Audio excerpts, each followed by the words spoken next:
Welcome to Emancipated Studio. Welcome my uncle, Uncle Stu, the old man on the block. Good evening, good evening, good evening.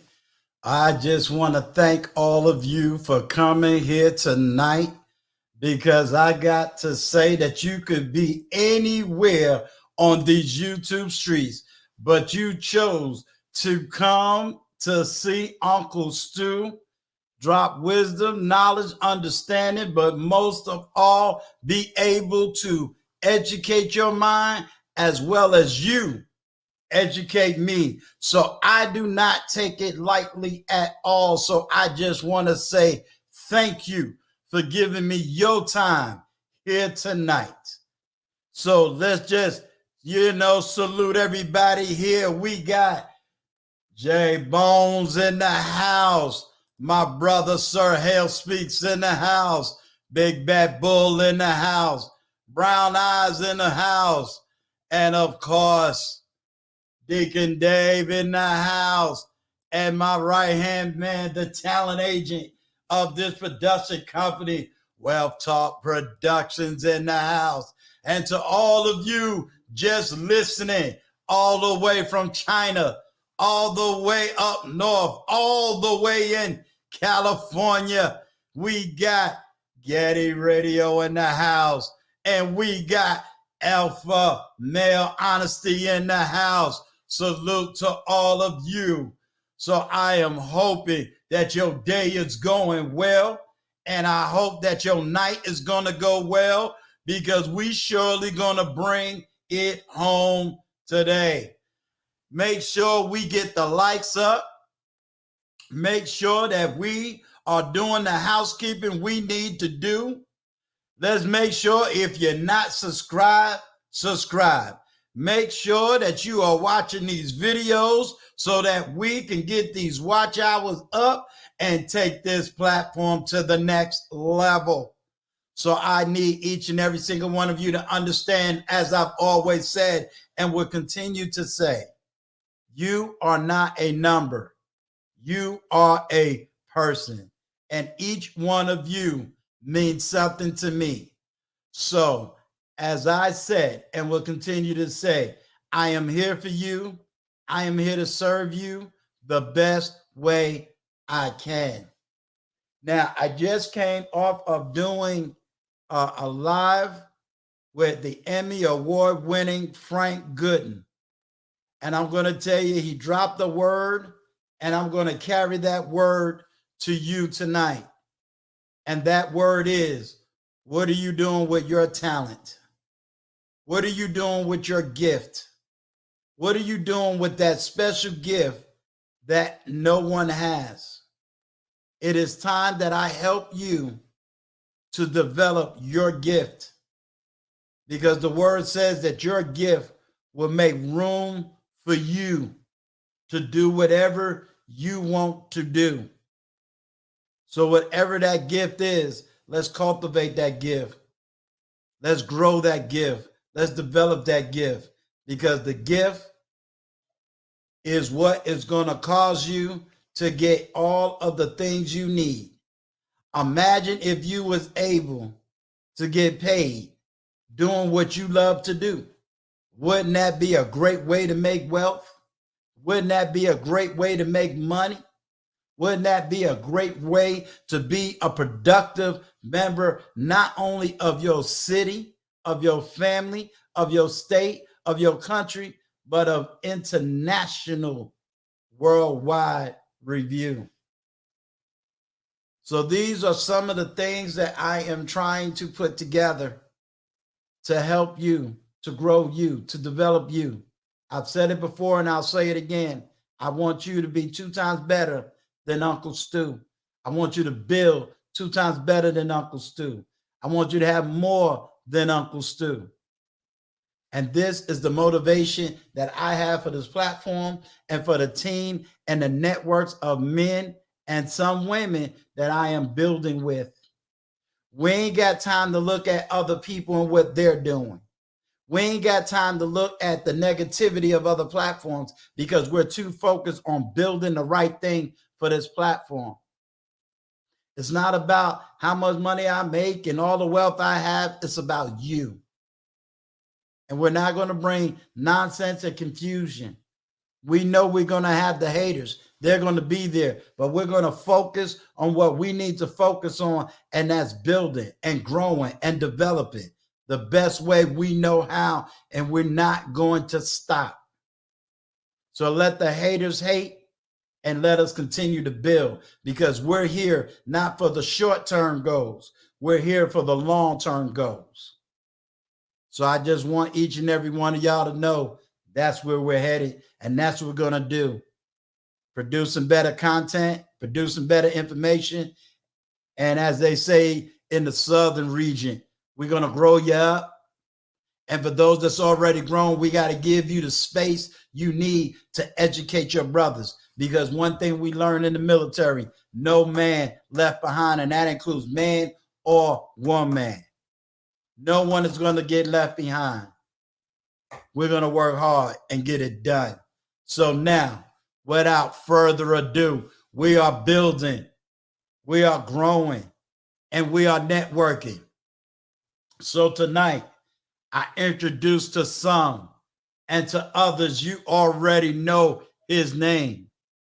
But ladies and gentlemen, we are bringing in a world-class man. When it was time to be able to level up your suit, they call this man. When it's time to know how to be a class of a man, he raises the class standard. So they call this man to raise the class standard. But if you want to get down and really know the truth of manhood, the one that could say no weapon that was ever formed or fashioned or shaped after him, and that he breaks all the rules and regulations of failure into success, we bring to you right now the one, the only, Bernard S. in the house. Hold up, can't hear you.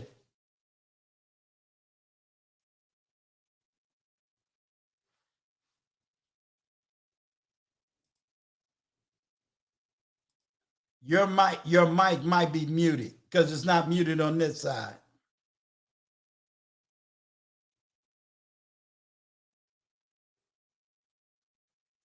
What you might have to do is see if you drop down, see if the mic connection is connected to StreamYard correctly. How about that?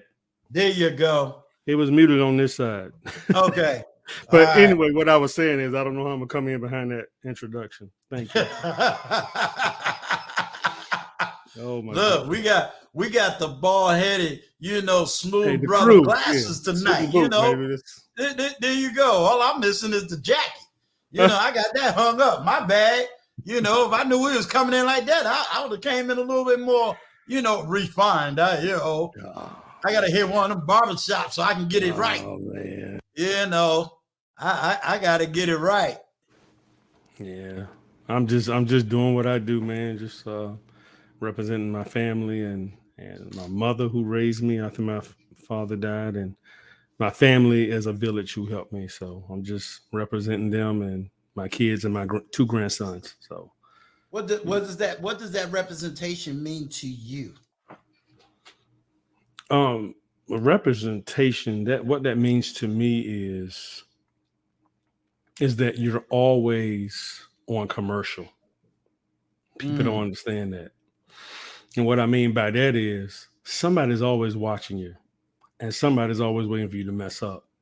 So being that is the situation, I carry myself a certain way with mannerisms that my mother instilled in me and my brother very early, her and my father. It's going to be, yes, I can meet your mom or dad today. You're not going to have to tell me to say, yes, sir, yes, ma'am, and still ask them, do they need me to do something in their house? That's just how I right. was raised. So that representation carried on through my two beautiful kids, my son and daughter, who, even when I was younger, they were saying yes, sir, and yes, ma'am to people in their mid 20s and 30s when they were babies. And they were like, hey, you can't be saying that. I said, no, they're going to say that. So representation is very important in the household alone, if you want to take it there, or your Mm-hmm. environment around you, because it's still a village. And we all could get tamed by everybody in our neighborhood when we grew up. And being that it's not like that anymore, you try to do it the best you can without having hands on, which can be very hard to do. Let me ask you this. What does that look like, even though you can't have hands on? Um, how do we replicate character? How do we replicate this? Because we have transformed to a more, we control the production, we control the message, we Mhm. control the education. Even though we're on a platform that might be but might have the ultimate control, but we do have the control right where we are. How do we go about educating everyone that's listening to you right now in this chat, controlling your own image? What does that look like?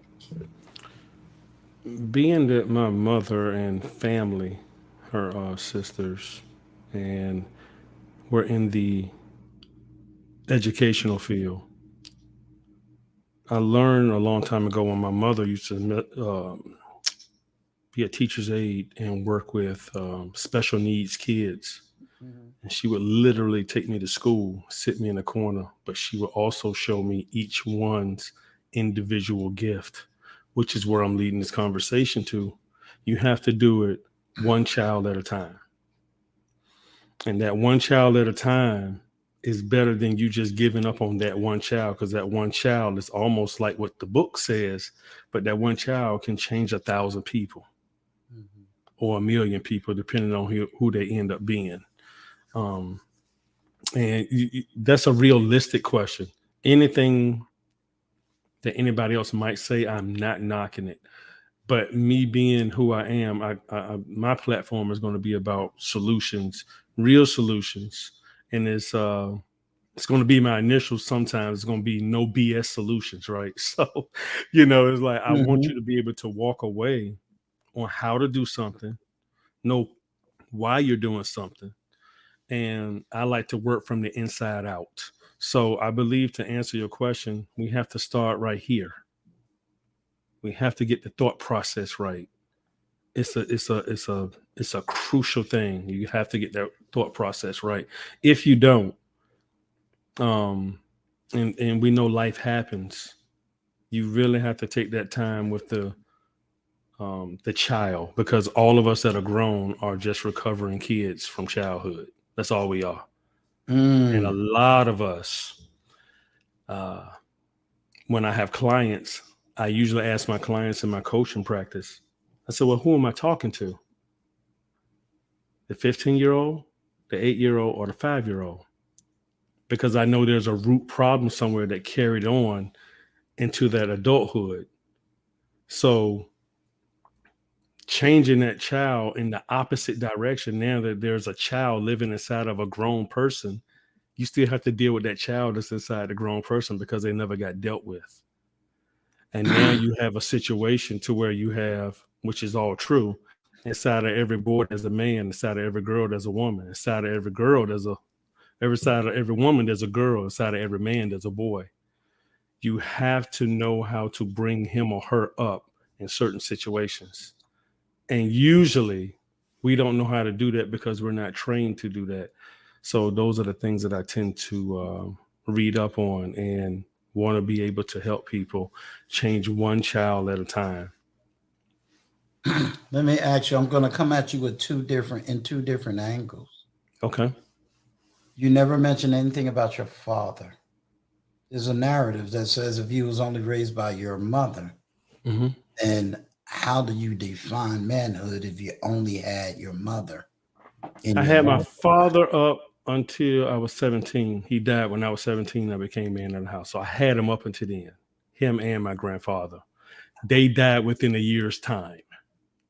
How did you So get I through lost two men within a year, me, my brother, and my wife. I mean, my mother and my that? brother.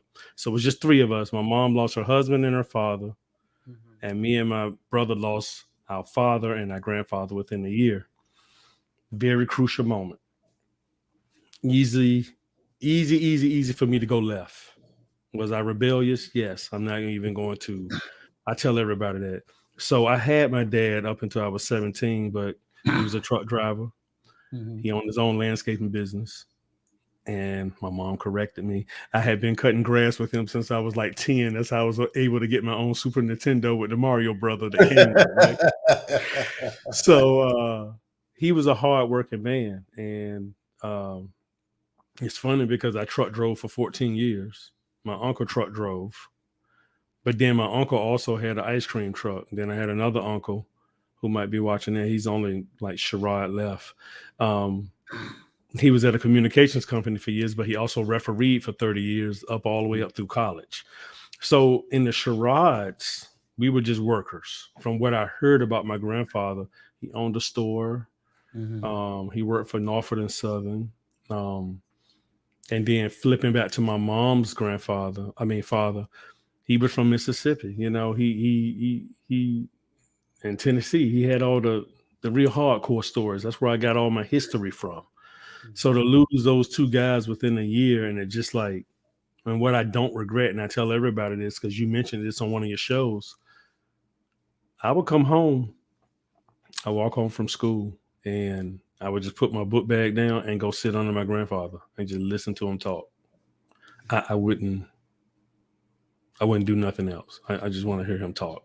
Like, okay, I Mhm. didn't really Mhm. miss out on like a lot of people did. On my father's side, my grandmother died, I think I want to say 84 or 85. Mhm. And she was about to just teach me how to make gingerbread from scratch, but she was never able to.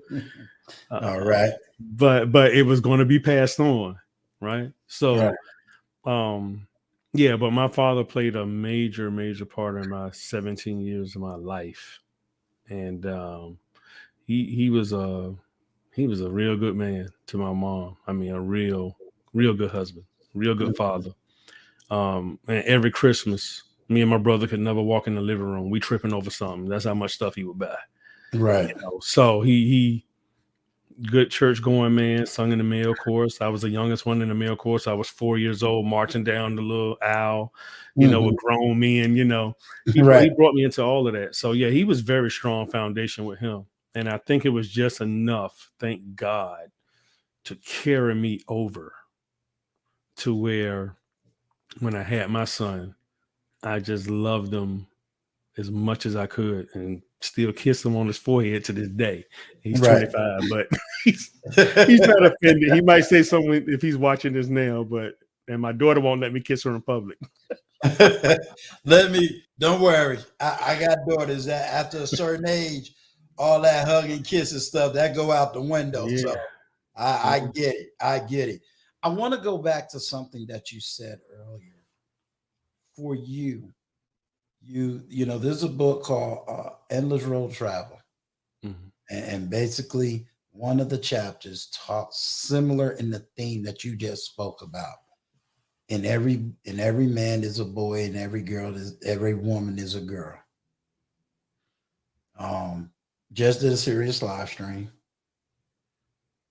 I have men who says, and they've proven it, that they have kind of crushed the boy in them and came up as a man. But we find a lot of hurt women Mm. who has not. Now, I'm going to make it fair. I'm going to make it fair for both sexes. That boy into man, that woman into womanhood. Mhm. How do we begin to tap into our boy, into our girl, and begin to grow that internal person up that they mature into their real age? Is that for the boy and girl?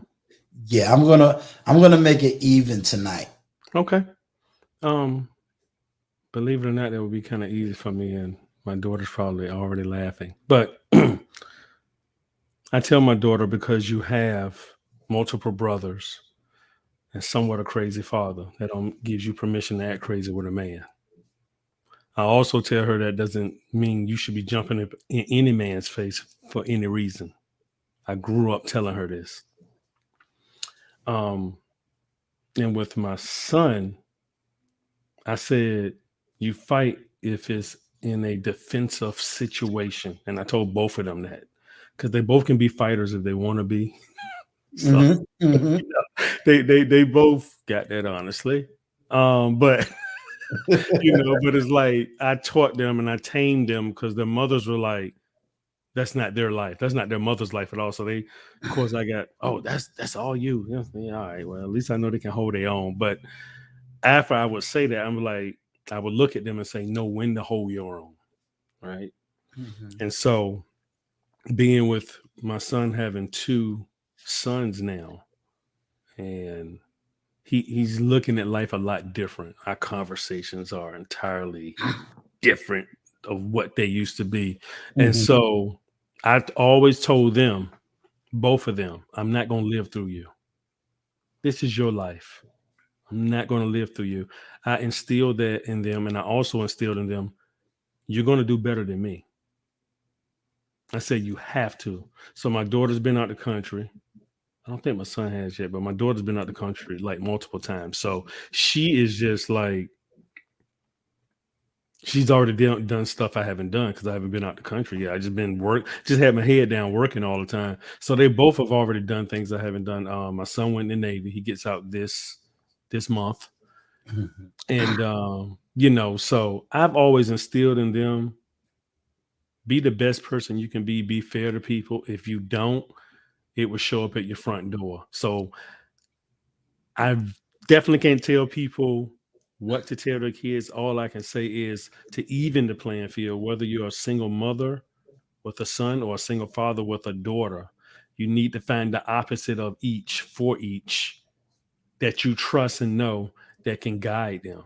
Now, we used to be able to find that in the church with no problem, but things have changed, and me and you have had that conversation. Mm-hmm. And so, you have to do the best you can with what you know. And that's what I tell people all the time. So to grow them into it, I would love to hear what you did with your daughters. I really would. Hey, look, y'all, I'm throwing this ball back at him. I'm just letting you know. Just throwing this ball back at you. But part, anyway, part of what I've done with my daughters is already on my page. You okay. know, salute the CKQ podcast. Salute, sir. Um, it is on my page. Right now, I'm waiting on my daughter. She's going to be, relaunching her YouTube page soon. Okay. She's getting ready to be independent. Okay. Um, and so when it came to me, I guess I'm a little bit different because I was a single father first, Mm-hmm. then married, then back to, this fatherhood now. So um that's a whole nother story that I'll be glad to talk about. Oh yeah, I'll be glad to that's. talk Well, about I was just I respect you as big bro, so I was just like, that's what I did though. And I did with what the best that I knew how to, but I also knew what was not working. it. Let me state that. That's why I would tell them certain things and talk to them about certain things. And when you are aware, awareness is a beautiful thing if you use it correctly. Mm-hmm. You know what I mean? Um, if you are aware of what's not working, what has not been working for us, that means you need to tell that next generation do something different. So I was between us, the mothers and their families and me. I'm not going to take all that credit. We we um we did a good job with those two. We really did, and we're proud of them. You said is your daughter back in the States or is she still overseas? Oh, she's back in the States. She's up in Lynchburg, but she's about to go travel abroad again. So that's what Has she's doing. she expressed to you her when she's traveled abroad, her experiences as Yeah. a black woman overseas? Mm.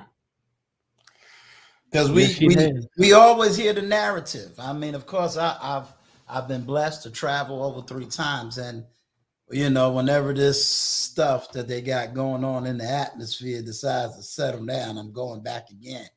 But Hmm. what is what has she told you about her as a black woman and her experiences going overseas? Well, I Give it remember when. real. Give it Yeah, yeah, real. I am. I remember when she went to Korea, and she was just sending pictures. The pictures were beautiful, and I cannot remember if it was north or south. Mhm. I'm sure it was the one that was the calm one. But anyway, North Korea. yeah. So she went to North Korea. She sent pictures of her, landing the plane. But she waited till she got back to tell me, and she goes, "Daddy." I said, "Yeah." She said, "I really didn't want to come back." I said, "Well, She why is is a that?" woman, right? Wait. There's She's a a reason. woman, I'm being young real woman. straight. Yeah, She is a woman, right? yeah, yeah. Be real petty with this. Yeah, she was like, She a black woman. yeah, She a black woman. she's a black woman. She not a she not a man who can't get a No, woman in the state. She's a no. real black woman who went overseas Hmm. and she said she didn't want to do what? Come back. Mm. So in other words, it's not just men that leave America and go to another country. So she didn't go to the river and hang out with the poorest, hungry men and realize anything. She actually went to a real place with real city and land and all this good stuff. Is that what I'm understanding? Yes, that's what you're understanding. Mm. She said when I got off the plane, and I quote, she goes, "Dad, all I heard was Black Lives Matter." She said when you go from a place where nobody's carrying guns at all, not even the cops, and all the people just run up to you like you're a celebrity and you're not even on TV and want to take pictures with you because she's taller than most of them, and they just tried to feed her. She said, "I've never been treated like that." She almost didn't know how to take it, like to the point where she was almost just vibrating. They were trying to get a green card. Isn't that what they were trying to do? They were trying to get a No, green card, come nope, back to America. nope, I mean, nope. they broke, busted, disgusted. They were trying to get a green card. At least when the men go over there, they said they're trying to get a green card. That the brothers going down to the poorest cities and they trying to get a green card. So they only took pictures of it because they were trying to get a green card. Is that my understanding? No. Okay. Hey, I'm just going with the narrative. So, what other countries have your daughter been to? If you know, 'cause She I has wish not. you could text her and tell her to come online because I got questions. She's probably in the chat. I don't know if she's actually watching or not. because I had to end up using my phone itself instead of the Canon. But yeah, she her boyfriend's from Ghana, so they about to go there, and then she goes. They're gonna go to Tanzania after that. So she's like just that once it got her. She was just like, "I'm sorry, Dad, but that put a bug in me." I get it.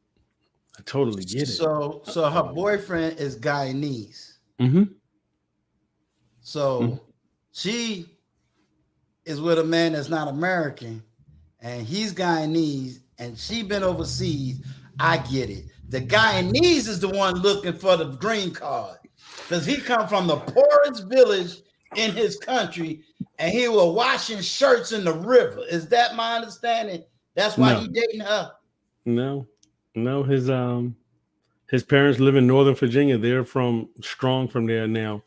She's going to correct me eventually, and I'll be able to tell you. But um, he knows their language, but not as much as his little sister. So, but he knows it, and he knows his family is the biggest over there. So my daughter's like pushing him, like, when we going, when we going. So I'm surprised that they haven't went yet, but she's going this year. She's made it clear that she's going. She's like, no, I'm going to take him home so he can see his family, and I'm gonna enjoy every last bit of it.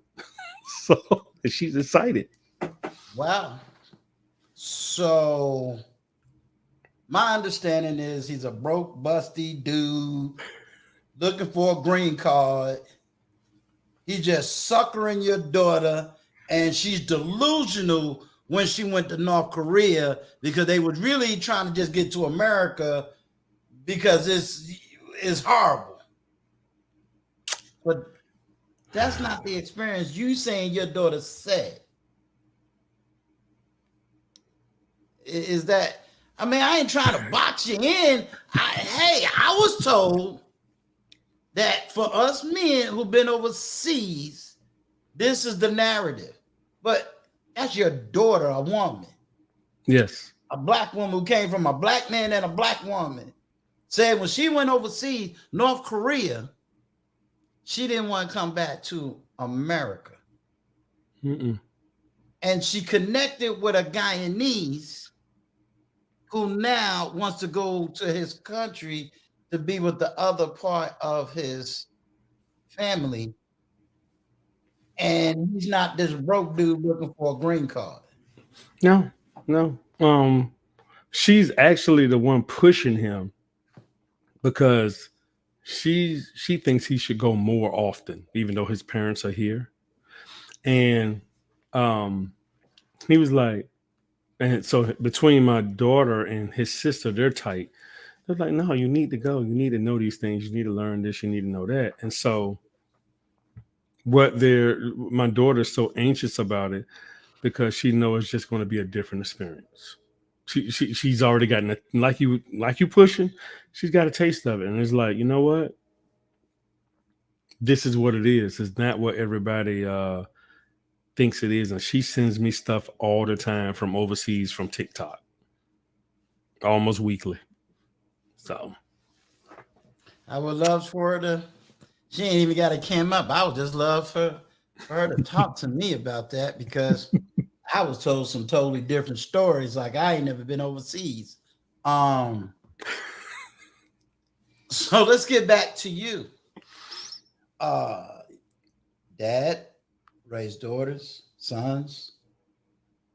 You have, in the words of many, successfully kept them out of the street, kept them out of the soul. I don't even like the word use the word hood because those terms is just throwaway terms. mhm. Um, if you had to give a positive word tonight, give a deep thought, give a nugget. Because I'm going to open up the chat and let people kind of, they got questions or they want to just engage in this conversation. I want them to do that. Um, what do you see in today's times? What would you advise my brothers to do? What would you advise sisters to do? Whether it's based on your growing up, your kids, what's what's that one, two nuggets that you would say, hey, here's something that we need to strive for? I would start off with what we lost, which is our mind.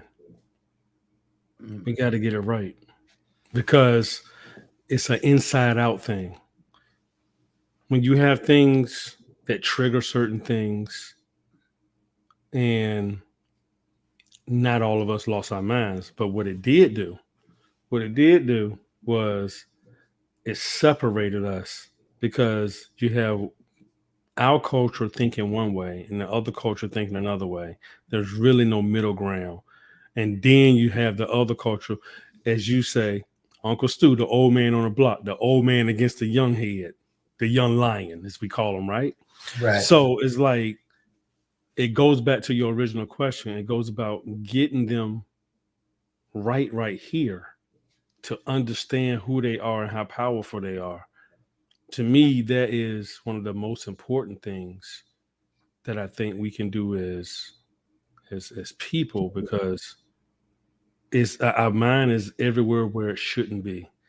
Back to you know listening to Intentional Millionaire. Me and him talked for about an hour yesterday, like you and Mm-hmm. him usually do too. But even listening to his stuff, going back to when I first met you, you know, that's part of it. Yes, we got to get the financials right because we're making everybody else rich. But with our mindset, that mindset is just different. And somehow and somewhere we have to flip that switch to where we're all on one accord again, because me and you talked about this too. At one time, the church was the glue. Mm-hmm. That was the glue. Mm-hmm. I mean, there was no stronger glue than the church. So it's like every time you look up, things are broken up or breaking up. But when I thought about it today before I came on with you, what I thought about was it was always something dealing with this. Mm-hmm. It was always something dealing with this. And going back to that little boy, my grandfather was telling me about when the Klansman came off the horse and grabbed my grandfather when he was 6. He was telling me, he said he was so scared that he started trembling when they asked him where was his father. Only years later, after he told me that story, I understood why that man slept with a gun under his pillow until the day he died. Mm-hmm. Because in his mind, that's not going to happen again. Mm-hmm. And the trauma of it, when you put the two together, and if we can just get our minds, and the problem with that is, let me be real, because that's what you want me to be, so I'm gonna be it. Can't tell nobody that without getting offended. Or why you talking to my child like that? I got this. Okay. All right. But I'm here if you need the help, because I don't get into arguments. I'll get into a debate, but not an argument. Argument raises your blood pressure. You know what? Let me tap that real quick before I open up the chat. Can you Okay. give a definition between an argument and a debate? Because I'm gonna tell you something. Um, It was a time in my life mm-hmm. that I loved debate, Mm-hmm. but I've gotten to the point where I don't feel like debating you. If you want to believe that the sky is black and go for it. I'm not gonna sit here and argue with Exactly. before the billions. Don't take this personal. Don't take before the billions start messing with my data and whatnot. 'Cause that's my data man. Oh my goodness. But I'm not gonna sit here arguing with 20-year-olds. Oh no. No. I'm not gonna do that. If you want to believe that we need to be on the right, fine, you go to the right, bro. I like right where I'm at. I'm not gonna argue with a 30-year-old. If you want Yeah. to believe that everything is going this way and that, you go ahead, because I know too many men who didn't even make it to my age. So Nope. I'm chill right here and let y'all have all them arguments and all them debates. Um, You got a point. You got a point, because I'm to the point of is like, well, me and you talked about that too. The old master, you just walk away. Well, It's just like the old master in the kung fu movie is like, just walk see, away. when it's time to debate, this is my inside joke. When it's time to debate, I get Cheryl to do all the debating. She my 27-year-old. I let her go and do all that stuff. Uncle's still getting tired. I can't do all that stuff. I heard that. She got the energy to do that. But what I'm about to do, I'm gonna drop the chat. I'm gonna give people an opportunity to come up, talk to you, question. But the reason I pinned this, because I normally don't be back and forth in the chat, I pinned this because you let your daughter know that Uncle Stu needs a serious one-on-one conversation.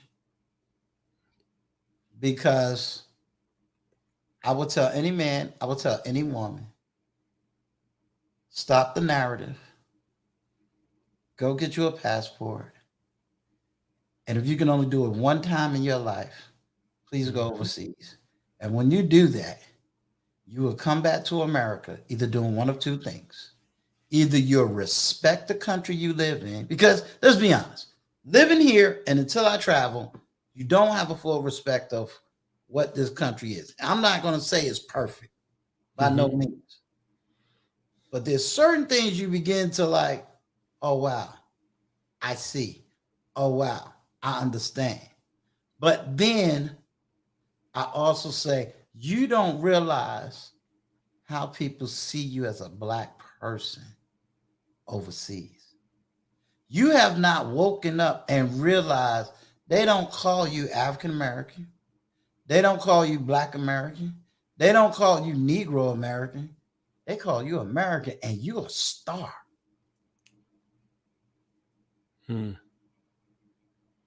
And it hurts my heart when I hear on YouTube, and it's not just a YouTube thing. I hear it off of YouTube as well.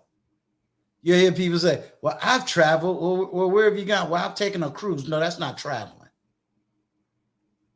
Have you gotten on a plane, went and been in another person's country, and actually been submerged into that culture?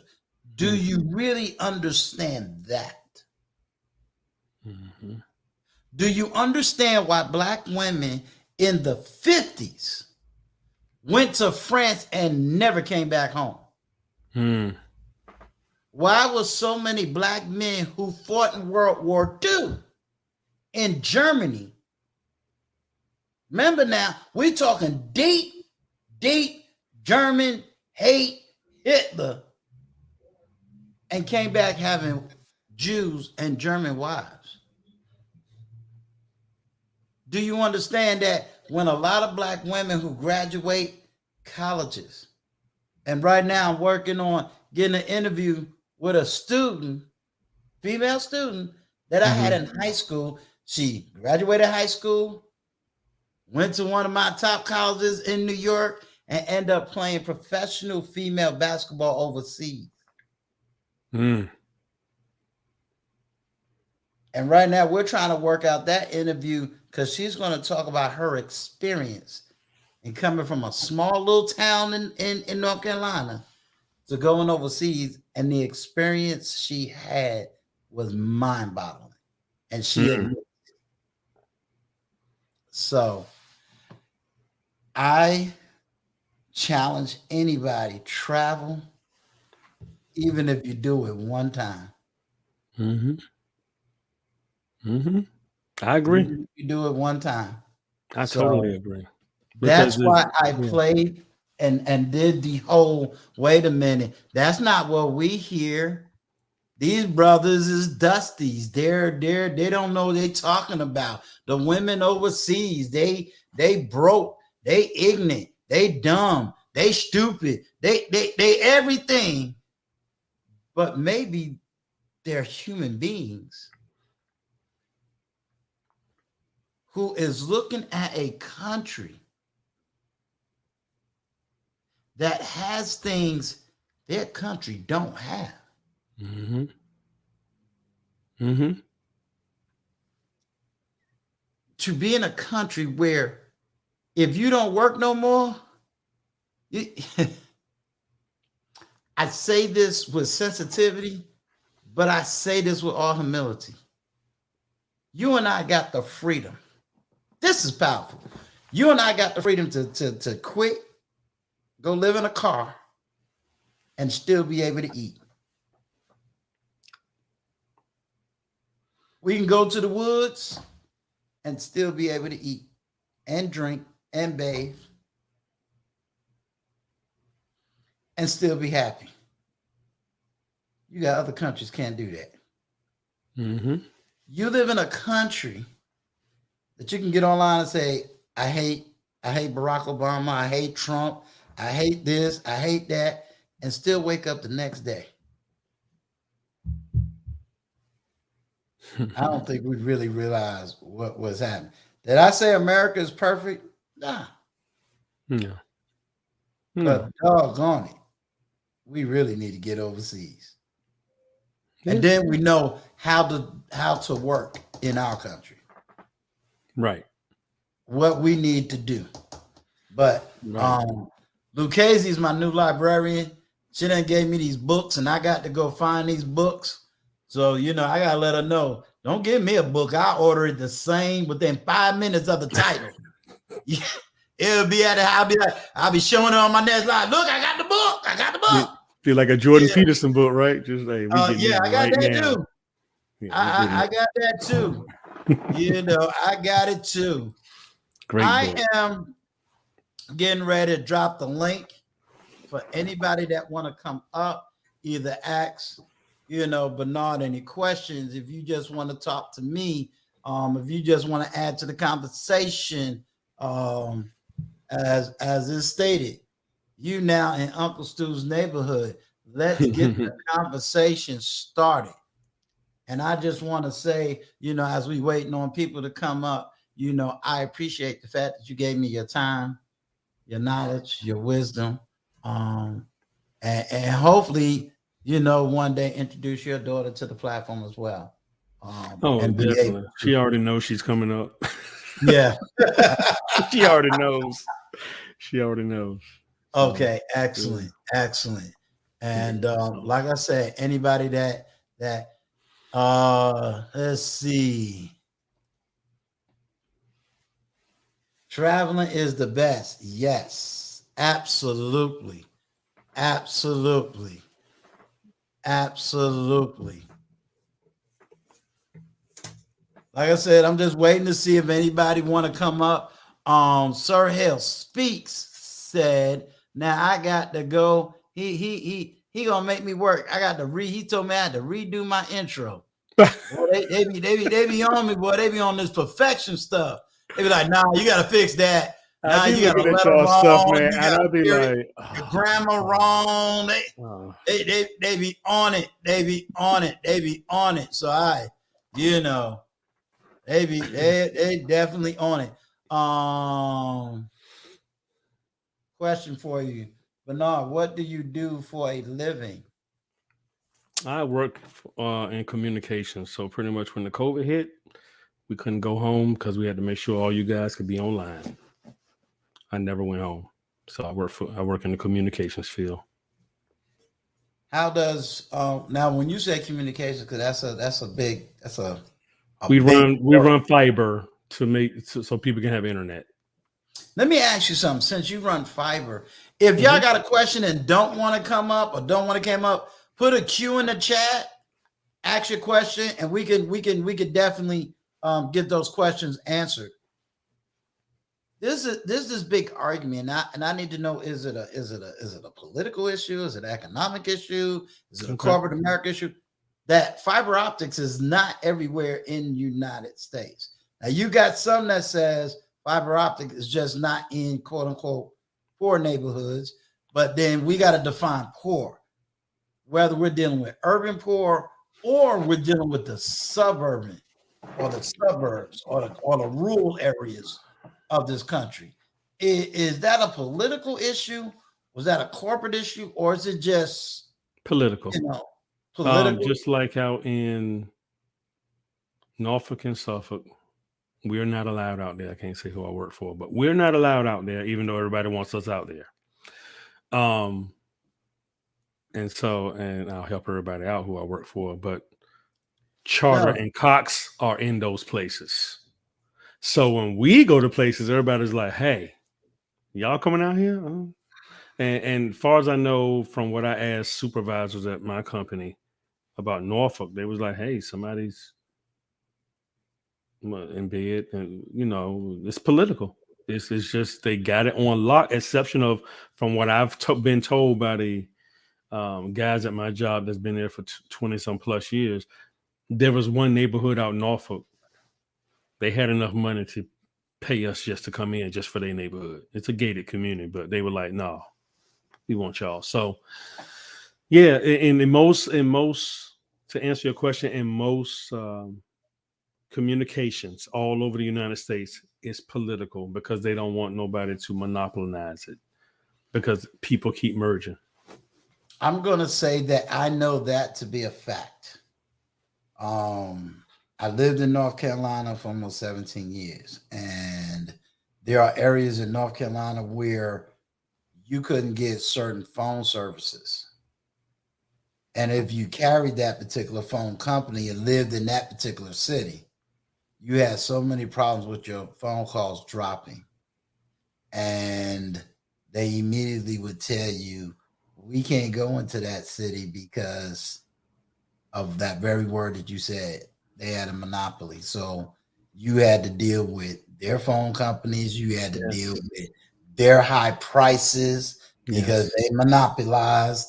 Uh, be a day late on their payments, and guess what? You didn't have a phone. Yeah. You didn't have internet. You didn't have something. Um, And so that's what they play on. yeah, That's what I they am play fully on. aware. That's a dichotomy of it. And so when my wife was working from at home, I've heard other people talking because when we was in the midst of it, she had to have a cell phone in case internet dropped. You gotta call your supervisor. Well, there was other people at their company, they were almost getting written up for it because they were claiming that they were just dropping it on purpose. It's like, no, you got to understand when everybody was at home, that grid was working overtime. That grid was working like it's never worked before because everybody's at home and people stuff would drop and they're in the middle of a call, a Zoom call, a meeting, saying something important. So it was actually people I'm hearing from other coworkers talking about their wives and stuff. They were actually getting written up for their phone dropping, for their internet dropping. And I'm not lying about this. It's something nobody talked about on the news, but I heard it and know of it. And my wife literally had to keep a phone by her and say, "Hey, I dropped. I'm trying to reset the." I mean, what you can do? I mean, they do that without the grid being the way it was. But you imagine everybody, like half of America or a little bit more, on the grid.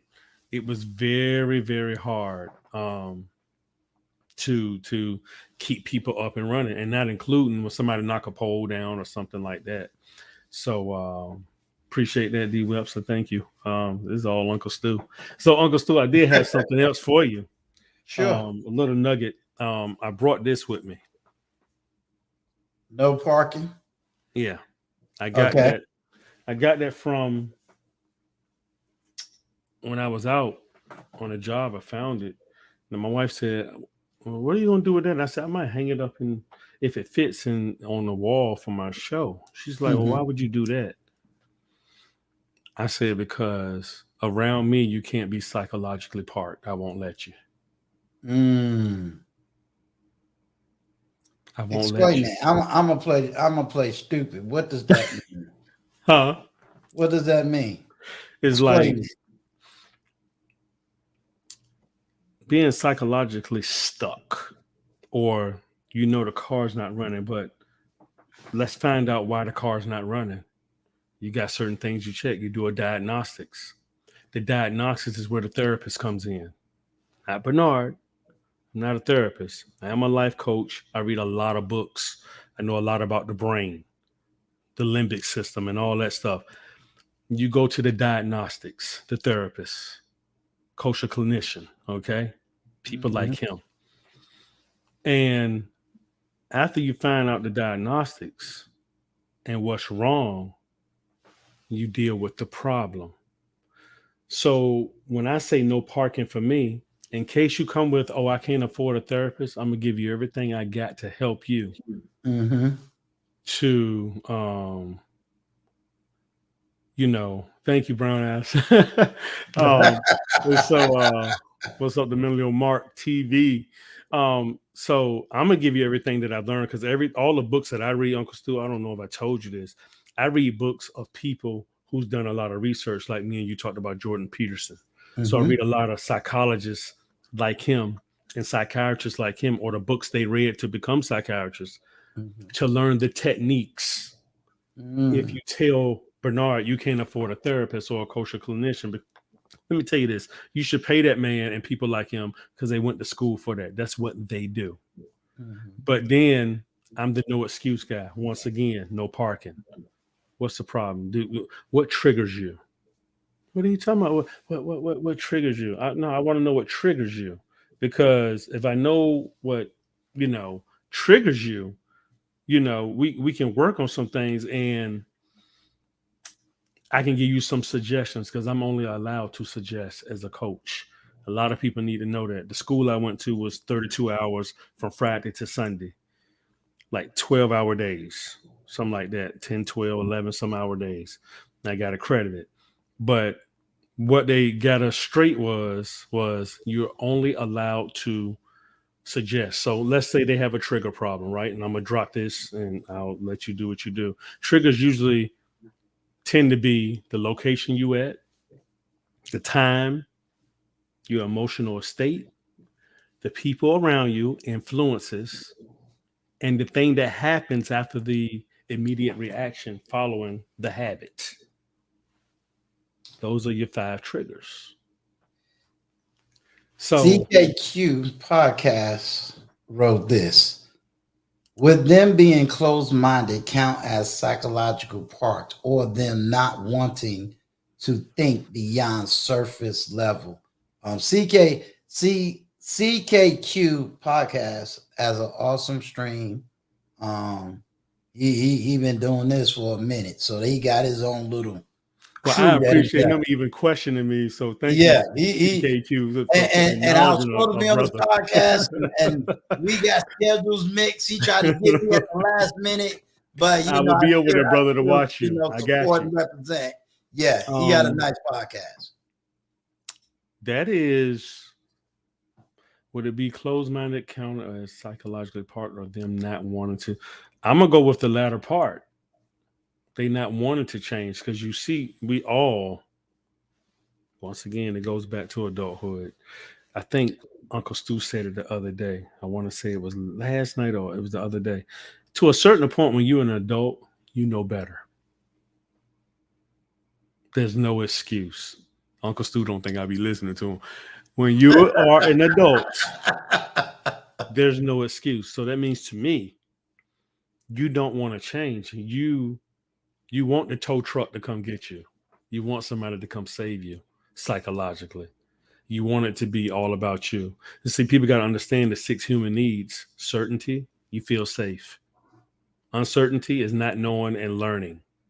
The third one is why TikTok and IG is jumping. It's called significance. When you have significance, that's what everybody wants in every relationship. But watch this. I usually hang my hat on significance because when you have the significance, if you never came to me as an individual, first, second time marriage, more than 2 or 3 relationships, watch this. I can't read your mind. So for me to be significant for you, you need to be specific for me to help you feel significant. Does that make sense, Uncle Stu? Mm-hmm. So after that, I'm gonna leave that alone. After that is love and connection. Goes right back up to significance, right? Because you want those 3 to kind of be together. Love and connection. The 5th one is growth. Goes back to what I just said. Are you not growing? Are you psychologically parked? So the 6th one is contribution, which makes sense Because if you got like 3 of the 4 out of all of those, um, you should be pretty good because those are the pretty much 6 basic needs. Go ahead and pop that question. What we got? Before we go to this one, I'm gonna jump back to CKQ podcast. Did Mhm. he answer your question? Just give me a 1 in the chat if he answered it. Give me a 2 if he didn't. I'm gonna go back here because I'm gonna do a challenge.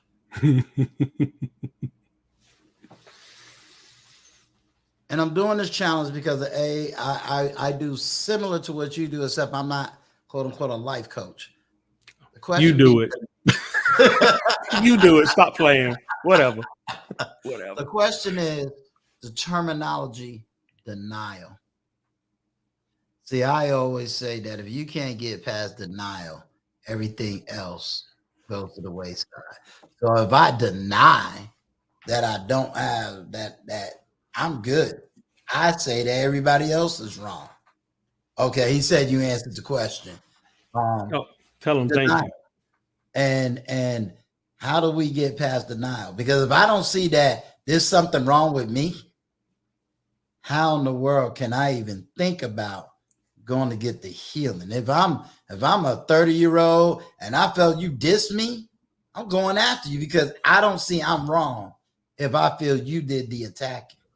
If I'm a 20-year-old and I done studied everything about you OG's history, and I see where everything you failed, and I don't see that I did anything wrong, why should I apologize and why should I change? So how do you get past denial, or what we have now moved into the word delusion? So we got 2 different words, denial and delusion, Okay. which now leads us to mental distortion. Okay. Okay. So how do we get past the 3 Ds? And I'll reference it just to yesterday's conversation. Mm-hmm. Black women say they okay. By themselves. They said that it's the man's fault. I had a nice intellectual conversation with a woman in my comment section, and I wasn't going to leave until I felt she was satisfied with whatever answer she was looking for.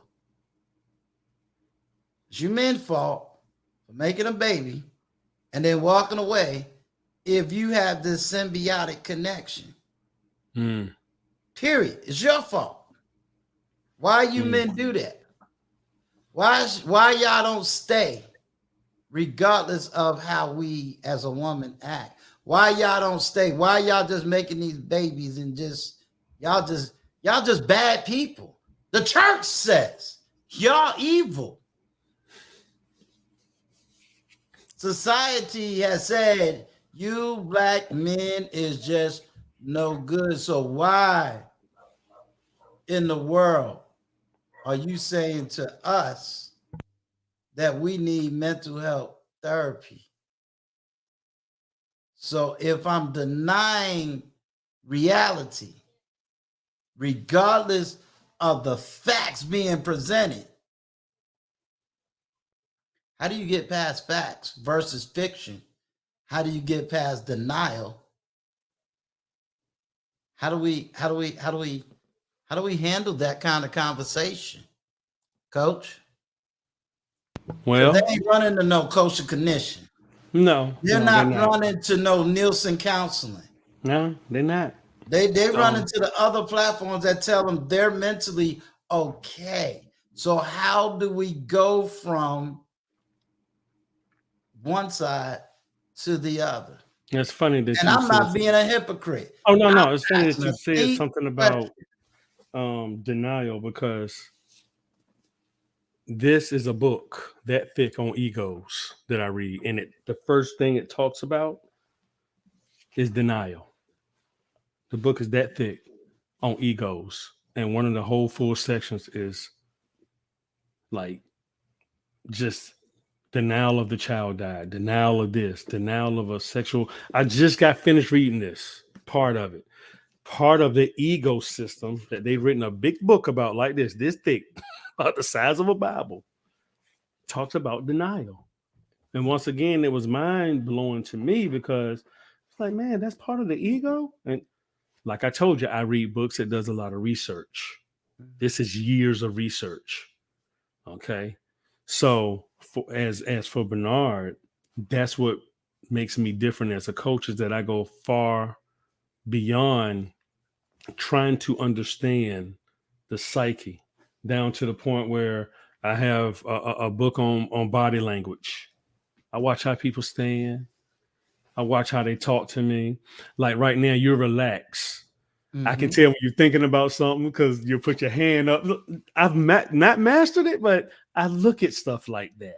Trust me, there's some people in my chat that know exactly. They tell me all my moves and mannerisms. Right? Yeah. Oh, I was laughing at the other dude when he went like this the other night. He was marking you. Yeah, that was funny. But I go far and beyond because I don't know what's going to come upon me as a client, and I would really. This is going to segue into what I want to say. I really would hate to turn them away to somebody who don't know their strength. What do you mean by that, Bernard? Well, I sent my daughter part of it. Now, you know, I'm about her the Jordan Peterson thing called authoring, where you can get 2 for 1, where you write down every day. But they have another thing. It's called Clifton Strengths. I did the 1999 one. Found out my 5 strengths. $49.99 one. You found out your strongest and your weakest strengths. I don't want to send nobody. And it's great for anybody that has children, teenagers or kids, because what that thing focuses on, and I'm about to go to their training to be a certified coach with them. And that's kind of a hefty penny, but I'll be able to say, hey, I did it. Is that you know what your kids are strong in, and they won't be wasting your money in college because they know where their strengths are. Right. So I love that. So I recommend everybody do at least a 1999 one for yourself. It gives you your 5 strengths, but for your kids, get the big one so you won't waste your money. If you know what they want to do and you can point them in that direction. And for those that don't believe me, you go to it's called Clifton Strengths or Gallup.com, and they'll show you that a bunch of colleges use that same format to see where they think your child should be. So in most cases, when it comes to that, I try to go to doing the extra that you just saw with those, just those little 2 books to help people. And what I use the most, my superpower, is usually analogies. Okay. I always ask God, I'll be like, hey, just give me an analogy for this situation that'll really hit home. Simple prayer. I'm not all out crying and, on my knees crying about it. You just ask and it comes, right? So that's what I do. My superpower, one of my superpowers is analogy. That's how I get the bridge of but you got to know how to talk to people too. Right. Everybody Vaughn, demands respect. So Vaughn, you can go ahead and drop the YouTube channel, his YouTube page.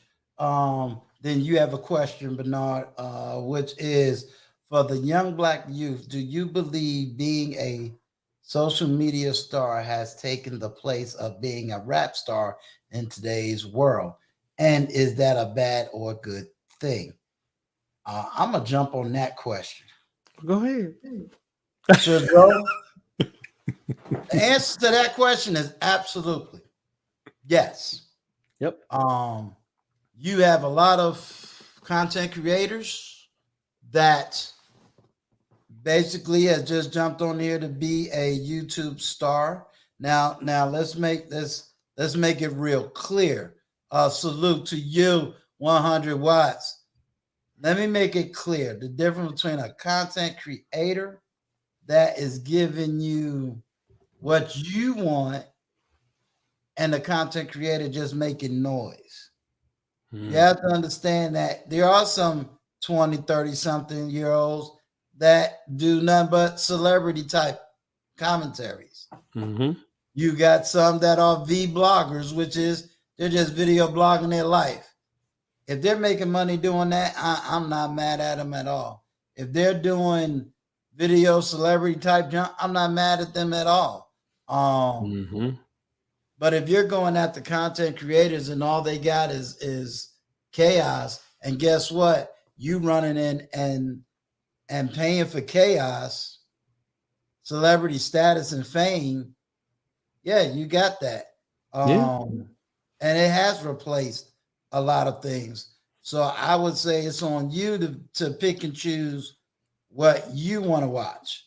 The end of the day, I can't blame the content creator because they're only giving you what they know you want and desire. So it's a just like for me, my job is to know the market, is to know you. If I'm not producing anything that you want to see, guess what? None of y'all going to come here. Exactly. But if I produce a bunch of men on a panel and we cussing each other out, and all of a sudden I get 500 people to come watch 2 men just arguing, fussing, and cussing, and nothing got done. You produce that market. Nothing. You can't blame the content creator. You produce that market. If y'all not running to see that stuff won't be produced. But as long as you're running to see chaos, they're going to produce chaos. So it's a back and forth thing. Yeah, that's actually one of my best friends. He has a podcast. Okay. That was his podcast on the symbol. Excellent. So good guy. And but I always say, if you put out the content that is going to be good. If you only talking to 20 people, then do the best that you can with those 20 people. Like it's 1,000. That's right. And just roll with it. Yep. And let time have its way. I think so many times we fight to get in and we want to be the superstars of everything. Look, the fact that I get to talk to 1,000 people a week. Well, I'm gonna say this while Uncle Stu is up here, because y'all know he'll come at me if I'm wrong. Uncle Stu, did I come up here for that? No. Okay. And I saw the question in the chat. The name of my what was going to be the name of my show?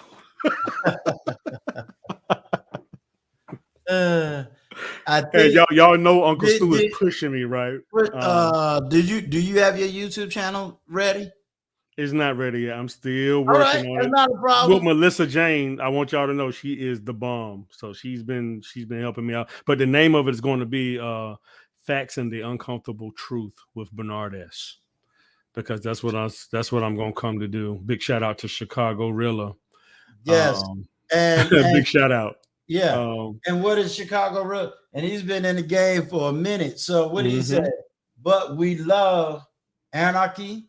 And shows since the Roman Coliseum. And I'm going to tell you honestly, he didn't even go past Rome. We just know it from the Roman days, but we got to admit what we love. And guess what? If we love it, we're going to pay for it. And Chicago Rilla's right, because all us love the movie 300, don't we? Well, at least most men, but yeah. I'm glad you said. I'm glad I said that. Or what does a lot of women like to watch? A lot of gossip channels. And why do they cheated on the girl? Because there's a bunch of controversy, a bunch of yelling, a bunch of stuff, and then we go back home and we go, why followed us home, we got all this stuff. But here's the thing: reason why people prefer gladiators over Aristotle. Hey, we could drop the mic on that conversation right there. But here's the other piece of that. Why are we still on the gladiators? People, what is the most important part to you in the movie 300? I brought this up to Getty Radio Show and them the other night, but because I'm like you, I'm trying to bring all of us together. What is the most important part of the movie 300 to you? And I would tell you mine. Because I'm a historian, it was the false narrative of the movie. Okay. I got one. It was I already know that. False narrative of the movie, yeah. But my favorite part, Right. It was for a split second when brown eyes, you turned around and looked at her and she gave you the nod. He relinquished his rights for that split second, and brown eyes nodded and said, yeah, kick him in the hole. A lot of people miss that point.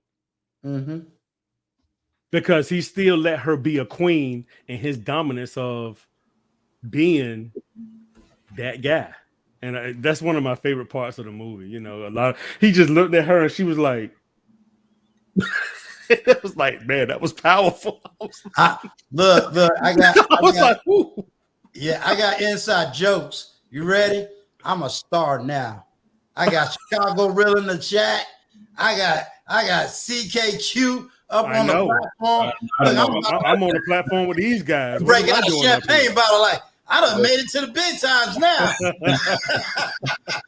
I don't know about that. Listen, I'm hey, CKQ, thank you, man, for real. I appreciate you coming up. Hey, listen, I'm glad to be on here with you guys. You know, even to just come here and have a conversation with you. So thank you for having me up here. Yeah, thank you. But that guy did ask a great question before. That is everyone wanting to become a social media star, the new like rapper, and you know, Yep. I don't. Let me see if I can bring that quite because you know, I mean that's an awesome topic because I think That's a great question. Yeah. You know, and Chicago Real put it, you know, said it right too. But let me hear your spin or your take on it. My take on it is it's yes it is. It is the new everyone wants it's the new get rich quick scheme. Yep. Difference is now, unlike the rapping industry, you're cutting out that middleman. You're cutting out the product that you can actually put out on social media. You're the business. You are the business. You can now put out whatever you want. You could put out salacious content to try to get a lot of people to come to your channel, or try to stir a lot of like controversy. You could do a lot of that stuff if you want, or you can do a lot of educational stuff.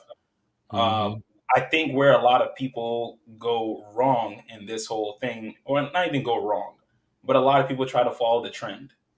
Oh, black women aren't doing what they're supposed to be doing. And then you'll see a whole bunch of other channels pop up with the same exact title, same exact thing.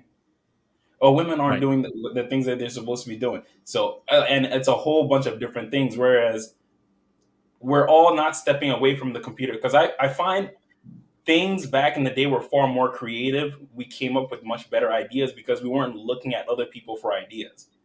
Now we look at that first video, and then I like that video. I'm going to make a spin-off of that. And then someone makes a spin-off, and then a spin-off, and a spin-off. It's all the spin-off of that same first video. There's nothing original about anything else after that.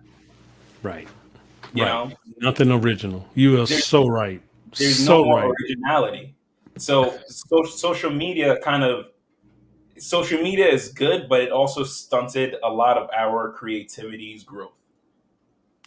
Chicago really killed that right there. Oh, he killed that.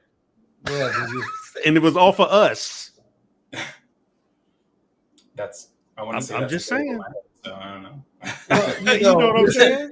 But see, no, but in all honesty, you know, CK, you said something, and Chicago Real is just really padding what you're saying. Yep. 100%.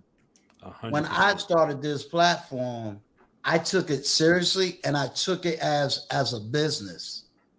You know, I took it as a business, and the fact that I took it as a business, everybody don't understand. At days, there's a struggle, and the struggle is my numbers don't look like everybody's numbers, right?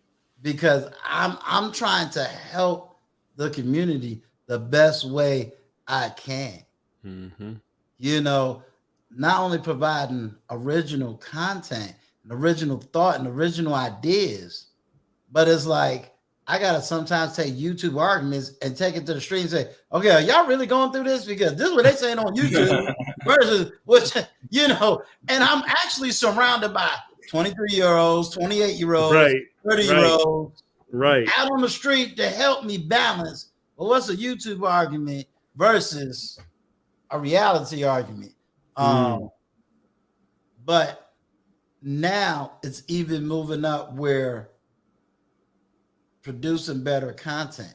I'll say to anybody, you know, the one thing that I've learned from Kevin Samuels, I'll tell anybody, you can't beat him in the sense of he's been here almost 3-4 years before one video made him famous, and then all the haters made him more famous than the supporters. They don't get that narrative. Like the haters made him more famous than the supporters, because most of us, and I'll be the first to say, I came by the way of a hater.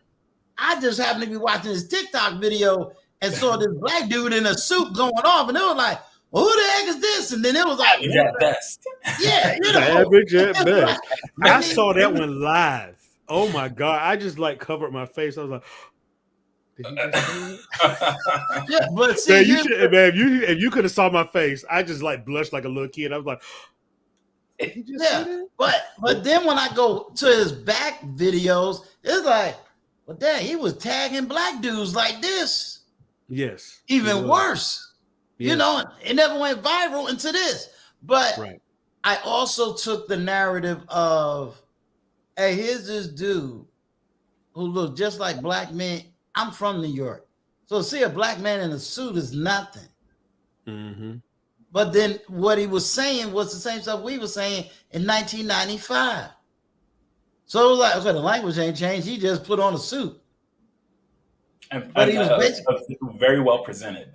Exactly. He presented the same message, but in a nicer package. He Exactly. delivered the same message in a much nicer package. Correct? Very nice, very well dressed. Yes. But at the same time, how does everybody hate him for what he did? But yet we had Maury Povich and what's this other dude? Maury Povich and somebody else who made millions of dollars on national TV, going and going to the worst parts of the black community, and they made multi-million dollars, and we didn't say a word. Nothing. He get up there and say, we need to change our image, and he became the evilest man in America. Yeah, that's it, Jerry Springer. Yeah, Jerry we didn't Springer, say nothing when Jerry Springer was out there making us look like fools. Exactly. Stupid, ignorant, dumb. Then we get a black man to say, hey, y'all, we shouldn't look like this. Hey, y'all, we should look at our health a little bit better. Hey, y'all, we should smell better. Hey, because the image of his dressing is exactly how we grew up in the 70s and 80s. Like, yo, you didn't step out the house unless you were looking good. That's right. You didn't come out unshaved and just smell. We were looking good in the 70s and 80s. Yeah. And men push back on the drooping of the pants. Like, man, put a belt on. We don't want to see you drop. I mean, that's how you did. I think part of it too is right now, just human nature. We all love we all love the worst content. We all love the worst. You know what I'm saying? Like the most infuriating thing is really what we all want to watch. Like Kevin Samuels is don't get me wrong, he's great in what he does, but he's also not the only thing that black men need to be watching. They need to be watching someone like Styles OG to help them with their image, to help them put their image together a little bit better. OG from Philly, yep. Exactly. Yeah. You know, someone like Big Beard B, if you're trying to grow your facial hair, learn, especially for black men, you know, we don't have a lot of programs trying to do that. Someone like him is going to help you with your hair, help you with different products and how to do all that. But we're also kind of like turning and pointing outward, like, oh, this person did this. My parents didn't raise me this way. Women are doing this. And a lot of us aren't actually trying to improve ourselves. We just want to say, accept me as I am all the way down here without me putting any effort into myself. Yep. Why? Mm-hmm. Why would I? You know what I'm saying? If you made yourself the best, you wouldn't accept a woman. So why would you want to accept a woman to accept you as you are down there? And all you're doing right now is just complaining and saying, hey, that guy in the suit said that you're bad, so you should change. And you know what's funny?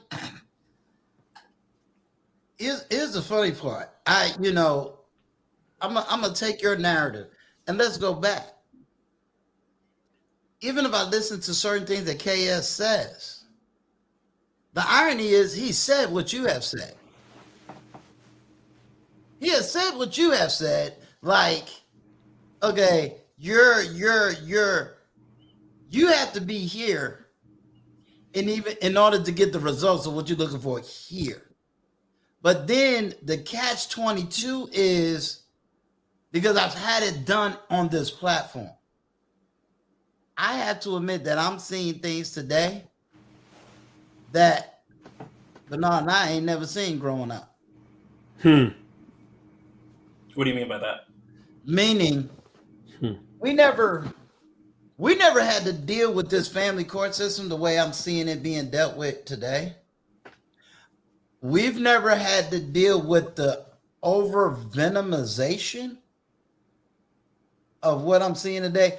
I don't know if you was here early when I talked about traveling. And when, I'm not about traveling just to go to Brazil and get a woman. I'm not in that.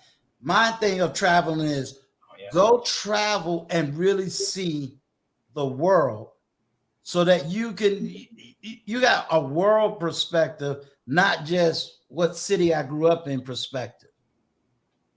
But then I'm watching where, yes, I play with the narrative of, what you mean your black daughter went overseas and said it? Because if I say it, I'm this evil black man. And it's like, well, wait a minute. If I'm going overseas and I've been there and I'm telling you my experience, why are you denying my experience? Because you won't get a passport and go see. So I am seeing this ideal where African-American men don't have a voice, or it's being beat down, it's being murdered. So on one level, yeah, I agree with you. There's a sector of men that needs to come up, do the right thing. I'm not going to deny that part. But then there's that other sector of black men has already done that. Because in my generation, it's a very tiny segment, though. That's a thing. Yeah, but here's the argument. The argument would be, and let me hear how you balance that out. Okay. In my 20s, I barely can count millionaires, black millionaires. And remind you, I grew up reading Ebony Magazine, Jet, and Black Enterprise when they was actually magazines, not digital online products. You know what I'm saying? But most of the black people you've seen were mostly upper class black people. Couple of millionaires, but you can kind of count them throughout the year. I have more black millionaires sitting around me today, and I'm talking about me, than I ever seen in my lifetime. Athletics. We never had millionaires being able to play sports. That was unheard of. When people look at Kwame Brown today, they're not recognizing the shift and the change in sports from Kwame Brown days to right now. Major difference. We have more black businesses than we ever had in my time. Yep. We have more black males rising up in the middle class than we ever had in my time. We got more black males that got college degrees without debt than in my time. So I gotta give credit where credit is due numerically. Black men have done a heck of a lot more and come a heck of a lot farther than I could have ever imagined, especially if I compare it to the 1980s. Oh, yeah. So that's why I say I would push back on the small number, because remember I said I take some of the arguments that's on YouTube and I take it to the street. Okay. And I am hearing it on the street too. Now, don't get me wrong. We got some work to do. Oh, yeah. And I'll give you that, but I would kind of push back on it's a small number versus a little bit bigger number. And I'm just saying, this is me, boots on the ground. This is not me pulling statistics and I believe in reality. I can find a good point. Good point. Any narrative. Can I? I just want to spin a different point of view on that. Okay, cool. Me personally, I'm not a fan of when we, especially in the black community, talk so much about sports and entertainment. Right. Um, I understand that. I only threw that out there just to show you. oh yeah, of Yeah. course. But yeah. But for sports, predominantly sports, before we started making money for it, it was purely for entertainment for not us. We got you. Right. You know what I'm saying? And Yeah. now, if you look, it's still the same thing. Now we're just making money, but now you have a lot of urban, lower class black men, black boys, all striving for that, and a very, very, very small percentage of them make it in that. And when they do, they don't have the right backing behind them to actually help them. Nope. Not every single one that goes in there becomes a LeBron or Kobe. Right. A lot of them just kind of mess their life. Sweet Pea Pernell Whitaker, great, amazing boxer. Exactly where I'm from. Yes. Destroyed his life right after that. He made all that money. He beat Oscar De La Hoya, but his life went to crap right after that. He didn't have the backing. He didn't have the knowledge. I think academically we're doing so much better, and we need to keep striving for more. But I also think that we, especially at this point in time, what Kevin Samuels did, he opened up this conversation. And I think more platforms need to start opening up the conversation between men and women a little easier, as opposed to trying to, women aren't doing this, modern women aren't doing that. Stop pointing the finger a little bit too much. Because when women were saying all men are trash, we weren't listening. Screw that. Why would I want to listen?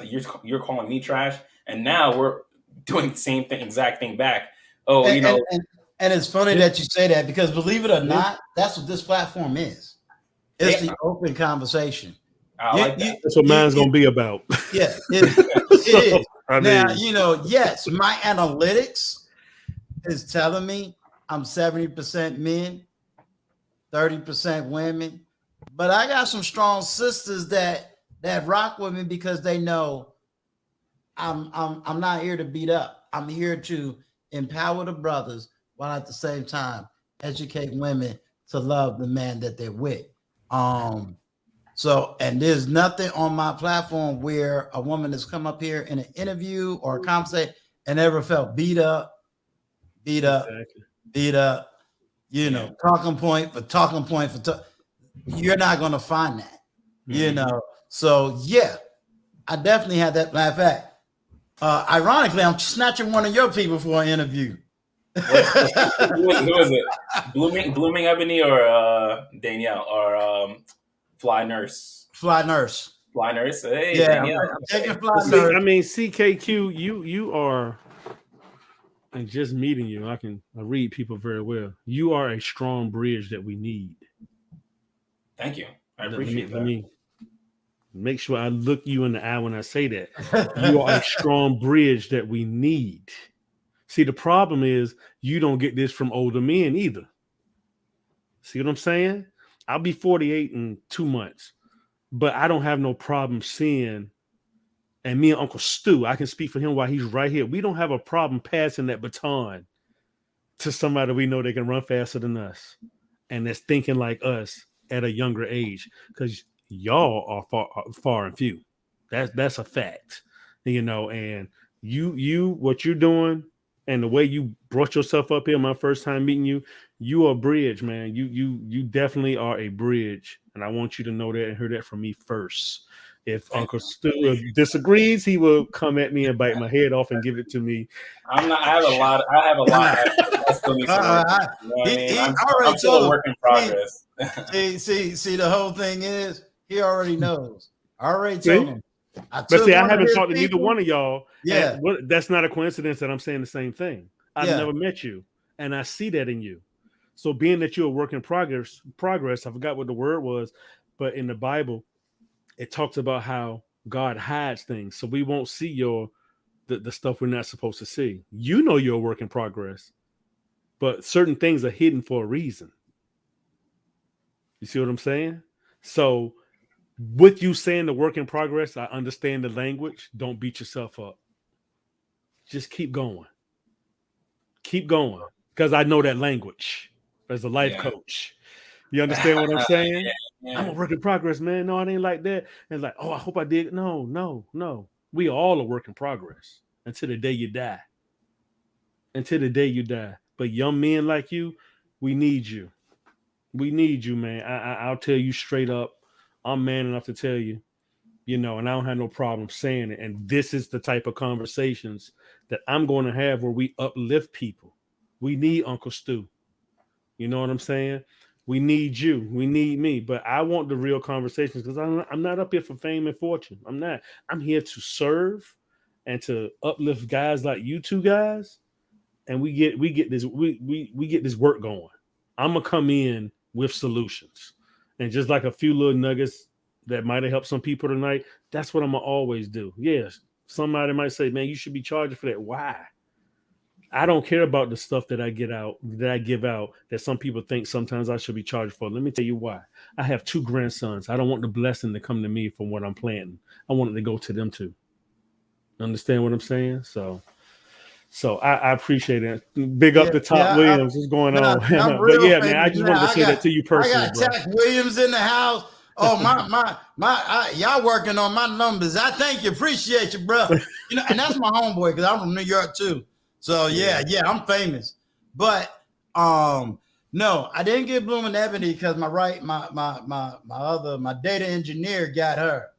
The bees got her. So I said, "Oh, you got her. That's all right. I'm gonna get the other one."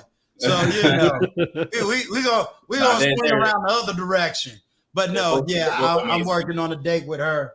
To get her to kind and I want to switch up the variety. Her being a Muslim, and then I know kind of her background. So it's like, okay, let me switch up the variety and get everybody to kind of see who she is and how she thinks and her take on life and family and relationships and get some flavor because I did have we working on getting her back Crimson Cure. Okay. She visited and kind of gave me like 30 minutes of her time to talking on a subject and a topic. So we're trying to get her back. Let me see if I could get both of them to come up right now. See, that's that guy. See, that's what I'm talking about. See, the bridge. The bridge. See, I just proved my point whether it happens or not. The bridge. Well, I appreciate you, Getty Radio. Tack Williams, I'm going to tell you, I saw you on Blind Guy, His Wife, Their Life. That's how I knew who you was, sir. Oh, yeah. He's good people. Good people. Yeah, definitely. I'm up here with... They ain't gonna chat. They're not gonna like what I'm about to say, but I'm up here with 2 celebrities, so I'm just. I ain't a celebrity. I'm yes, Lucchese, and I am trying to work on getting her back. I love her kind of, and then what everybody don't know.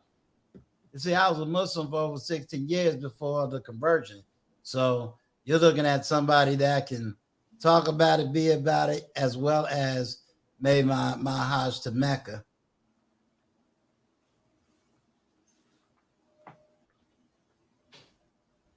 Yeah, that's some good stuff. Oh no, Lucchese, I'm gonna say nobody. I don't think CKQ would say it or Bernard would say it. Everything is not a 100.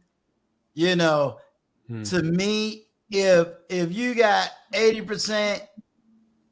And you trying to move the ball forward, I just say move the ball forward and see what to let you know. Lucchese, it's amazing that I see a Muslim woman, and you have to understand why. Muslims, at least from when I was in Islam, was probably one of the strongest networks when it comes to Black family and discipline. So to hear that certain narratives have seeped into quote unquote Black Muslims, it's amazing to me because they're a whole lot more disciplined in many different areas. So it's really having the intellectual conversation more than, let's say, oh, I agree 3,000%. I'm really trying to have the conversation so that we can move it intellectual. Boy, also remember, Lucchese, we're higher level thinkers. So guess what? We're not gonna get every single body. You know, we're on a high level. You dropping books. A lot of people ain't reading books. You know, we're trying to get people just to do what is it, the audio book. So we rocking and rolling. Yeah. You know, we rocking and rolling. Yeah. You know, like I said, Lucchese, this is my world famous days. I got Tack Williams, you know, CKQ, you know, he decided to grace me, you know, he one of these big brothers. Don't let him fool you. I get to say I was on the same platform now. You know, I think he really hiding his numbers. I know he got about 100K up there, you know, but he be hiding his numbers. I know what he doing. Honestly, the whole reason why I got into YouTube is I hit a point in my life where I felt I wasn't exactly sure what direction I was going with my life. Not even in career wise, everything was good. Career wise, I'm perfectly okay. But when it came to emotional relationships, not just romantic ones, but even, you know, like friendships and how to even do all of that stuff, I was finding I had a big problem with that. And that's the whole reason. Do you have a moment to talk about it? Like, okay, how old are you again? I'm 29. Okay, so at 29, you said you was having more of an emotional issue. Yes, emotional issue and just interpersonal relationships, just with people in general, because that interpersonal relationships affect how you are going to be with your spouse, your other, as well as how you're going to be with your friends, how you're going to be with your parents, just interpersonal relationships as a whole. I felt I was having a big problem with that. You know, obviously, people outside would think differently, but I know how I'm feeling versus how it's being portrayed just aren't matching up. So I was just thinking like, okay, maybe there are people out there that are feeling this way. So let's try to find those people. Let's try to one give my experience and hopefully people can learn from what I've learned because I don't think my life is bad. I think I've made good choices in my life, but there are other aspects where I can grow. And that was the whole idea. Like, okay, let me come on here and let me try to find like-minded people and let me try to find different people or different walks of life that I could grow from as well. Right. So that was the whole idea. It was never meant to be a platform. But now when I found like, okay, I have an older gentleman on there who's had a much different experience compared to, you know, me, but as well as a lot of other different people. And then I have Chris, that's someone that's she's younger than me. And I have Danielle, who is, you know, married with kids, Muslim woman. I'm just like, oh, these are all different people. These are all different views that, so now it's like, okay, all these questions that I find, and that's a lot of my show is I questions that I ask myself, I bring up to them. I pose it as a question to the panel, see how everyone answers it. You know, and the keeper in the house, dropping the link. And there it is. There she is. Yeah, I'm dropping the link. And you know what? I'm gonna push on her a little bit, push her buttons a little bit. All right. Tuesday we had a show, and it was honestly a great topic for me when she was talking about this. She was talking about. I'm gonna tell you, you don't always have to. Here's the beauty of intellectual conversation. If I can drop this wisdom, it's not always about the agreement. It is about learning about other people's experiences and not necessarily having an agenda. See, if you telling me your experience is undeniable, that's your experience. But if you come at me with an agenda, I'm gonna get you every single time. So what do I mean? If you say to me, hey, my experience is I have the ability to early communicate with people, but on the inside, I didn't feel that there was a connection. To the average person, that doesn't sound correct. To me, that sounds perfect. You understand? Because there's always that unintimate feeling, because that's an internal feeling. And most of us as African American men, we never grew up with what they would call the vocabulary of intellectual discourse. So we don't have a vocabulary of emotional vocabulary that we can tap into and say, hey, I'm feeling this way. Hey, I'm thinking this way. So you're coming on to try to find that intellectual voice. And as you're connecting with various people, they're allowing you that vocabulary to have that voice. And then you've placed a panel of people that you have surrounded yourself with that also has various voices to collectively talk to a whole sector of people, because you've made your own lane. Mm-hmm. You know, think about even the big name, you know, and I hate to make it sound like a superstar thing, but think about the people you've been able to attract. You've had Anton Daniels, you've had Chicago Rilla, you've had, you know, JR. Yeah. Right. You see what I'm saying? So you're not somebody that is like, hey, I'm just trying to grab some named people so I can get subscribers and watch out. People's watching the content. They're going, hey, I'm willing to join in that conversation.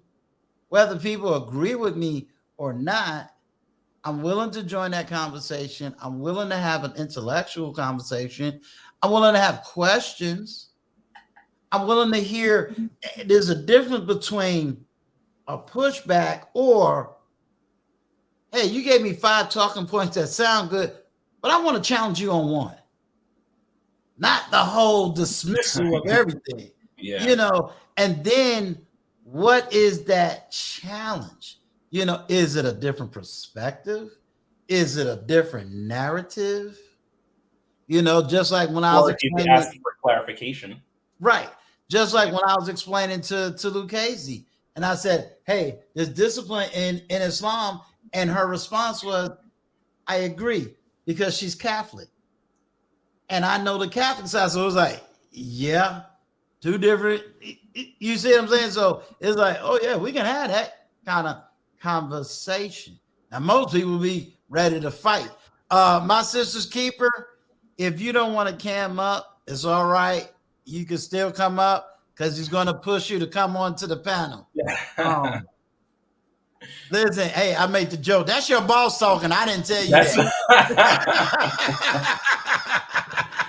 Hey, Uncle Stu, the bus was going like 80 miles an hour. You still threw him under the bus. Oh man, I thought I was trying to poke the bear, but you're going all out. Oh my goodness, he ain't gonna hear the end of that one. Yeah. When he go back to that one, be like, "Oh, you the boss, huh?" Yeah. but again, having an intellectual discourse, not getting caught up in various echo chambers. I mean, you're doing it your way. Yep.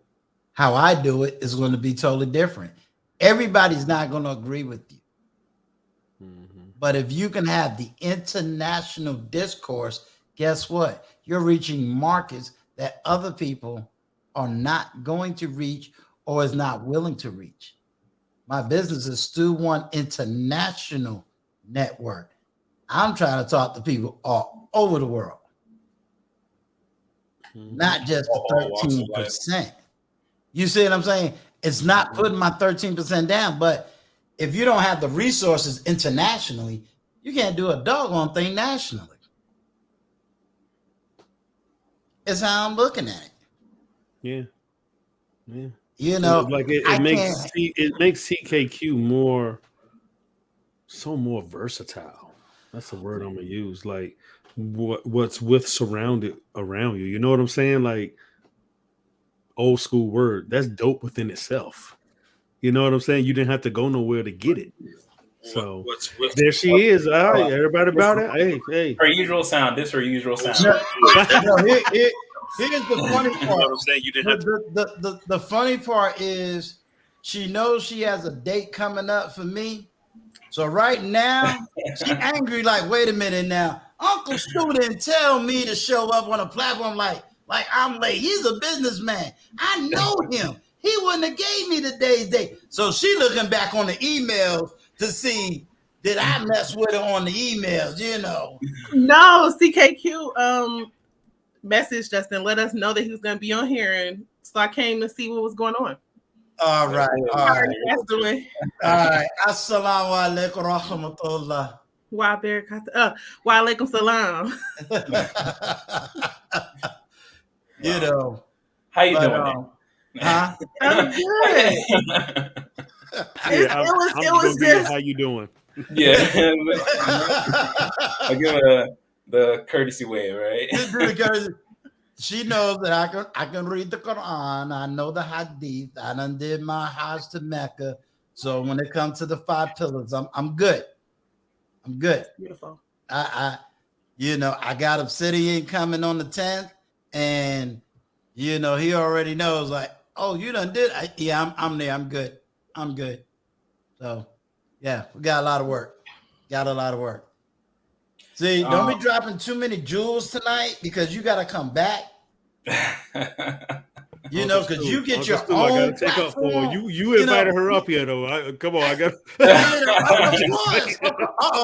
See, now, CKQ, I know right now this is an all-star day, and we're going to have to mark this on the calendar. My baby sister, Real Talk with Melissa Barron, that's Brown Eyes twin sister, is in the chat. So this is an all-star cast. But no, you drew all these people over here. Appreciate you, bro. No. Appreciate you. You know what? You drew all the big wigs over here. There you go with the lead attorney. I got you. You got me, CKQ. You got me. Y'all got me, and my sister Keeper. Y'all showing me love, man. I'm just watching the professionals do what they do, and just learn as I build as I fly the plane like Uncle Stu told me to. So I'm watching you guys, but going back to what Uncle Stu was saying, and welcome again, sister.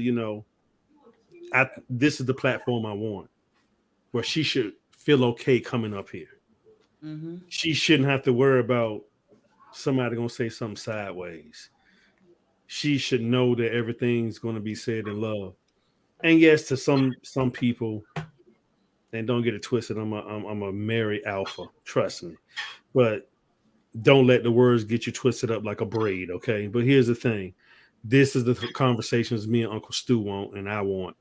And that's why on my platform, I can't wait to get with you two guys either. Now, this is what it's gonna be like. I'm gonna have subjects to where we're just gonna we're gonna hit it and then be like, hey, what's your solutions? And that's where my head is, and that's where it's gonna stay, because I'm not here for the fame or fortune. I'm here to put in the work, and I enjoy doing the work. And I think it was a show I was on the other night. A young guy asked me. He asked us on the panel. He was the youngest guy. He was like 22, 23. He said, how do you not get lost in the YouTube space and in the matrix and pull yourself out of it and still have family time? Everybody kind of just like, I said, and we all answered, but I pretty much said, they were first. I'm gonna tell you something. You have to take that. You got to take that question deeper. Oh yeah, and I'll give you an experience. Okay. CKQ is a podcaster. My sister Keeper is a podcaster. Real Talk with Melissa Barrett is a podcaster, meaning full time. This is what we do. That really is a panel discussion. And why I say that is because until you start doing it, there's a whole lot of stuff in the back area you don't know. You understand what I'm saying? It's easy to say, okay, I got my little phone. Now let me talk to all my people, versus I got to do production. I got to do audio. I got to do sound checks. I got to be on time. I got to do my own email list. I got to do management. I got to do production. It's a lot. And then on top of doing all of that, it based on the content you doing, now you got to do research. Now you got to do this. That's why certain people I don't touch. My sister Melissa, she do news. I ain't trying to do like her. That means she got to get up, find the latest news, read it, figure out a commentary to it, and then get out here and be the first, right, editing, and then get out here and tell it to you. And I'm like, oh, heck no.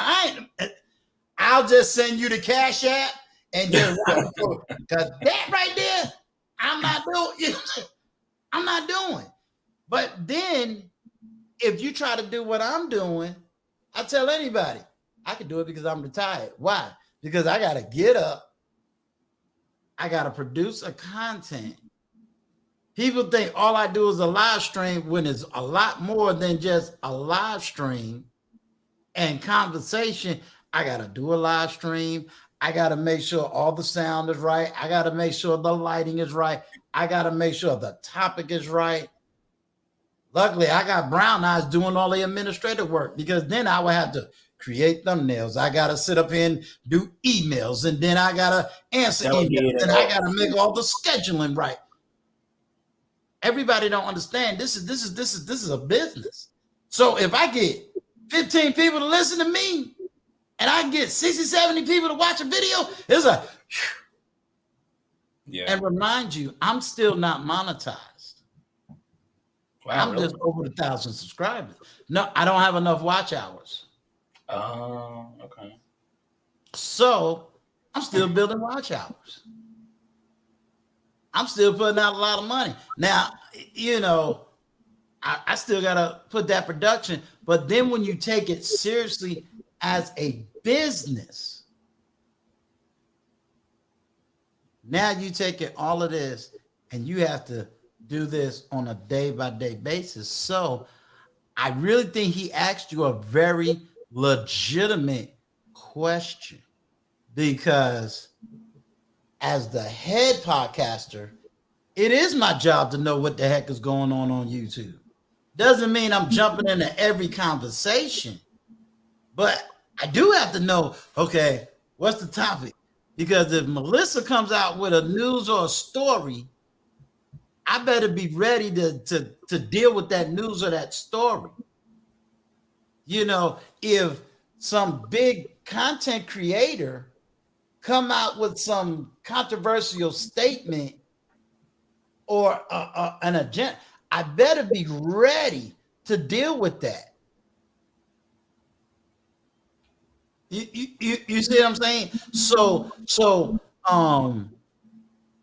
Can I say a little something to that? Yeah, sure. Hey, Tad Williams, my name is Uncle Stu. So I think, and it's something I want to say that I recently had to learn, which is a lot of times, especially when you're hopping on YouTube, you got to look at it as a business. You got to look at it as a business. You got to look at it as a business. I realized that when I was looking at it as a business, I was stressing myself out crazy. I was just not. At some point, it was just like, man, I got to be doing this. I got to be running in all these different directions. I got to be creating a schedule, and I'm just like, wait a minute. I had to take a step back and like, why did I start this? What was the whole point of starting this? I didn't start this to say I'm going to start a YouTube business. I didn't start this to say I'm going to get 1 million subscribers. I started this because I wanted to have conversations with different people around the world, different walks of life, because I want to learn. So I had to take a step back, even from like trying to post up different comments and trying to make sure that I get everyone feels. I was like, no, that's not why I started this. I had to take a step back from that and realize, all right, the people that I have on the panel, I want to have real conversations with them. I want to be fully delved and engaged in those conversations, actively listening in those conversations and accepting it or asking questions about what those people are saying on the panel. And I think when we're hopping on YouTube and trying to create a platform, a lot of us get lost in that sauce of I want to be posting up the comments. I need to be reaching out for different content creators. And you know what? Anton Daniels actually said it himself the best. He doesn't reach out to people. People started reaching out to him. His whole idea was, I'm going to create the best content I can. Mhm. Whoever rocks with me will start rocking with me. They'll start reaching out to me. They're going to want to do more. Right. And I had to try to internalize that. I mean, Kevin Samuels essentially does the same thing. You don't see Kevin Samuels doing like reaction videos of Anton or reaction videos of MTR. You know what I'm saying? Like he's doing his own content. He's got his own schedules. He's got his own platform. He's doing what he wants to do. Anton's doing the same thing. The Lapeef Network, they're doing the same thing. Over on my channel, we're doing the same thing. Over here, you're doing the same exact thing. You got to be doing it. You got to remember why you're doing it. Not for the super chats, because when you go on big channels, it's real easy. Oh, I could start a channel and I could be making that's $5, $2, $10, $50, $100, $300. I could be making all that money, But it's real easy to get lost in that and realize, like, if you're starting this, you got to start it with a purpose. You didn't hop on the basketball team just to say, "Oh, I've seen that guy dunk, so I'm gonna hop on basketball team and I should be able to dunk." That's not how that works, bro. Yeah, You got to go in there with your own game plan. right. And that's why, you try to surround yourself with it's a double-edged sword. Like-minded people, but then you also have to surround yourself with what I call serious content creators. They're a whole different breed of people. You know what I'm saying? When you're with serious content creators, they might be creating something totally different than what you create, or they might be doing something totally different than what you're doing. But there's a level of a conversation that really needs to be had. And when I say behind the scenes, don't get me wrong, TLA has done an excellent job at getting a lot of content creators out. And so he's been throwing us out here, and it's cool. But then there's that other side of it that I don't see, and I do plan to do that, where you can almost get burnt out because it takes time to do all this stuff and then have to balance your family. And see, you have to remember, you're talking to a 29-year-old versus a 50-year-old versus someone that's working a 9 to 5 and then coming home, and I'm thinking of Before the Billions. Before the Billions got a 9 to 5 job. I have a 9 to 5. And you have it right, So think about it. You're talking about two people that got a 9 to 5 job and then coming home to do all of this stuff versus me over 50. I got to relearn all this technology, learn how to do film production, edit, and then turn around and hope that enough people look at my look at my product just for me to feel at least a little satisfied, praying and looking at comments and going, 50 people saw the video, but I only got like 10 likes and 2 comments. Man, and you're like, what in the world? My opinion, I'm like, wow. 10? Yeah. That's crazy. You see what I'm saying? But so he did ask you a legitimate question, because to really build it, you do have to be all over YouTube and getting your name out here and doing this and doing that. But the people who's really throwing up the super chats, that you got people who will financially support you, is looking at you. But what are they supporting? Are they supporting your quality content? Or are they supporting what? What are they supporting? And so you have to say, for someone like myself, Melissa Barron, we're in Tack Williams, we're in a different position because we're older adults doing this versus your 20-somethings. So you got to look at that paradigm. something that I think Melissa would probably agree with. I think Tack Williams would probably agree with. I definitely hear it a lot from Intentional Millionaire. We also have spouses.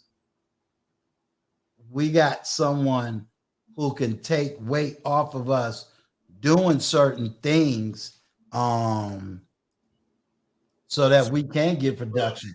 That's because people are trying to do it like the people they look up to instead of creating. Right. Absolutely. Absolutely. That's exactly on point what she said. Right. You see what I'm saying? Because I'm just trying to get this platform where I can be able to quote unquote buy back a little time as opposed to doing it all, having to get up at 4 o'clock in the morning and trying to put out content and then, make sure the content makes sense and then go and read and study and do a little bit research, because it's not easy to get up here, get behind a camera, and now do an interview. It's more than just talking. Can I Sure.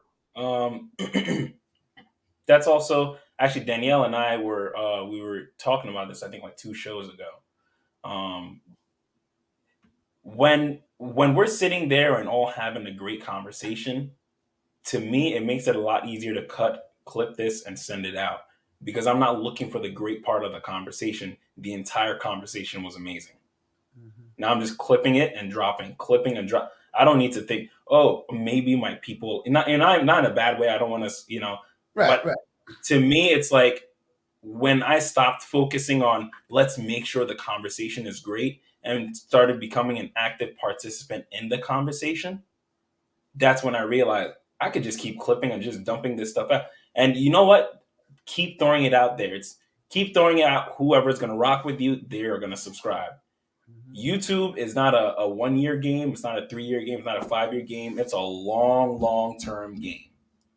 You're trying to fish out everyone out there that rocks with you, that rocks with the people on your panel, that they're going to see themselves in, and that they're going to want to challenge someone's views. But those are the people that you're looking for. And you don't find those in a day. You don't find those in a month, in a year, 3, 5 years. It takes a very long time.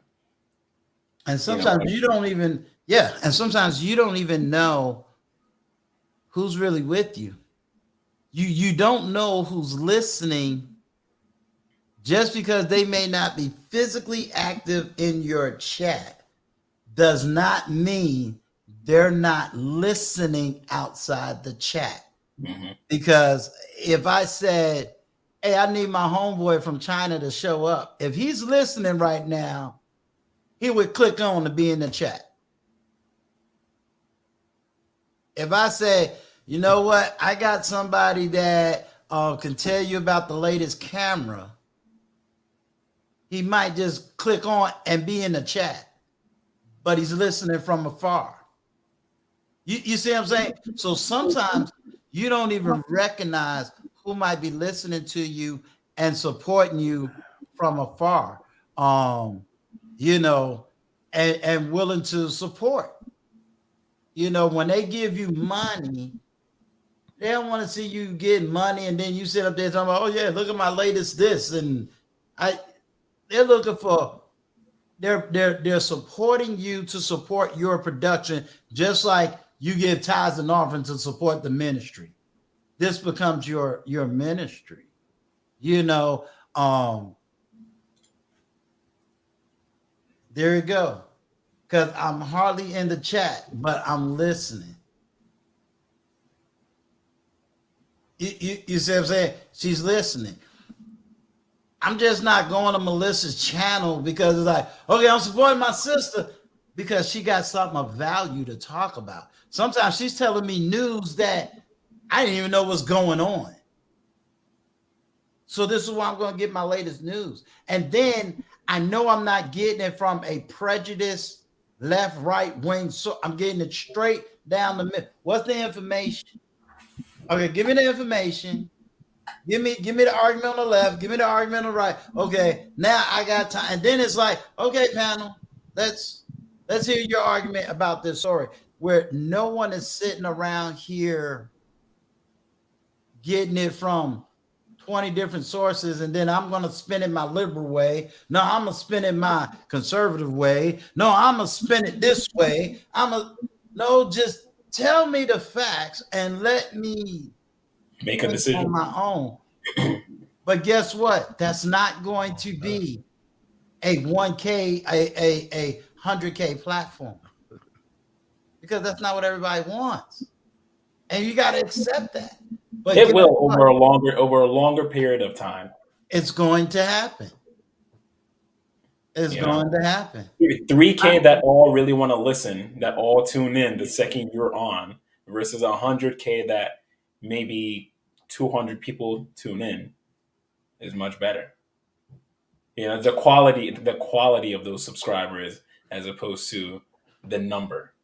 Because when you start YouTube, I got to get monetized, so I have to get this many subscribers. I got to get this many watch hours, and it's real easy to get lost in. I have to get these numbers. Let's check off these boxes and these numbers, as opposed to, why did you start this? What was the purpose of starting this?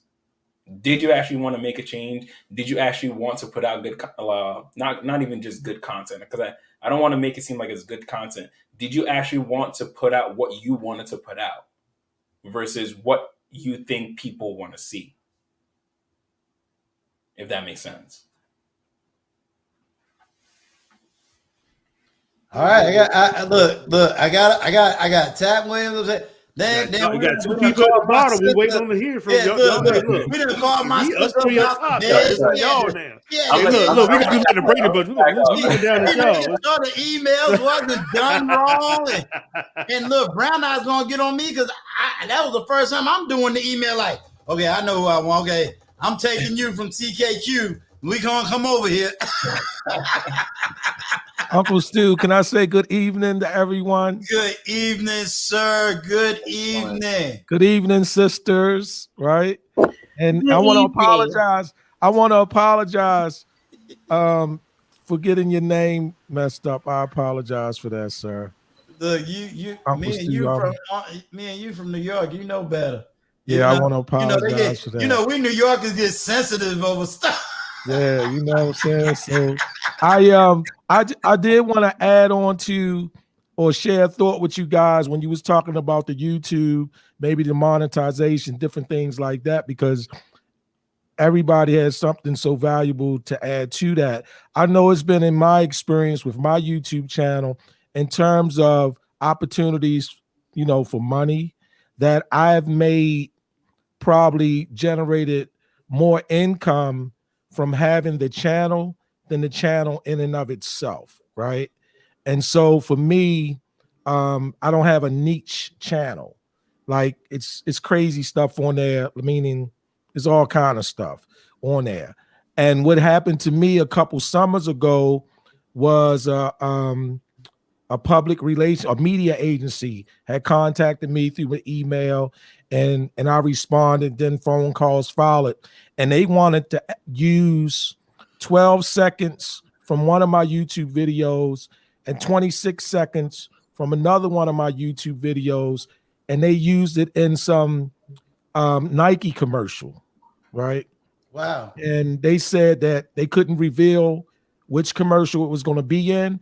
It was just going to be probably 3 seconds out of each, but a quick blurb inside of the commercial or something like that, as they explain it. So they only did it because at the time my channel was monetized, and I guess that validation or the acknowledgement from Google, who owns YouTube, that is Talk Williams content, right? Because they allowed those videos to be monetized or whatever. And then we wind up going back and forth over a period of 2 weeks maybe, and they sent me $1,200 for the 12 seconds and maybe close to $1,500 for the 26 seconds, right? And this was just for them to have the license to use the content for the next 12 months. And as they explained in it, They were the media agency representing the client Nike. That's who they were, right? Wow. So, and they Congrats. said, we're not going to use the 12 seconds or the 26, probably 2 or 3 seconds out of each, but they just wanted that chunk, right? I do freelance drone flying for insurance companies, for construction sites, as well as like some disasters happen, fire and all of that stuff. And how I got that opportunity was a young lady who knew me. She referred me to someone to look at my channel when I fly drones. So I have other examples of that. So what has happened with me and what I try to share with people is like the YouTube channel in and of itself is probably going to be the least of which most of us, not the YouTube stars and all of them guys, but the majority of people on the Bell's curve, the normal distribution, the YouTube channel in and of itself is going to say something about us, our brand, who we are, different things like that. And then other opportunities have came to me as a result of that just outweigh any money I've received from monetization on YouTube. And I have, a couple followers, right? So I just wanted to add that to what everybody else was saying. That's all. I totally agree with you. I am getting ready to be a voiceover for Frank Gooden, Emmy Award winning Frank Gooden's movie. Who would have ever thought that I'm going to get on YouTube and have an award winning filmmaker, Emmy Award, and I got to use the word Emmy. We just ain't talking about any old filmmaker. An Emmy award winning filmmaker. Congratulations. Not only say thank you, not only make me a voiceover, but want me to write my own script. So I'm just not doing voice. I got to write my own part. Yeah. And he made this part. Just thank you. He wants all of you. That's what's awesome. He wants all of you. So this is coming off of YouTube. Yeah. When I had a tragedy that took place, it was YouTubers that came to the YouTube content creators. And it wasn't the money, because we didn't need the money, but the love and the pouring out and the phone calls. Brown Eyes became a star overnight. Then she found her twin, Melissa. So it was like, oh my God, we just, but this is YouTube. So for me, it became a different reality. And so my give back in that is I got to build up and make, and see, the word quality for me is, she's a triplet. She's already a twin. Now she got a triplet. I got you. I heard that. Yeah. But the quality is, okay, who are my people? Who are my core? Like he was saying, who's my core? Okay, I'm just going to talk to my core people, because I need you to understand that what I'm looking for after monetization, of course, who ain't going to be happy over a super chat? We ain't going to be stupid.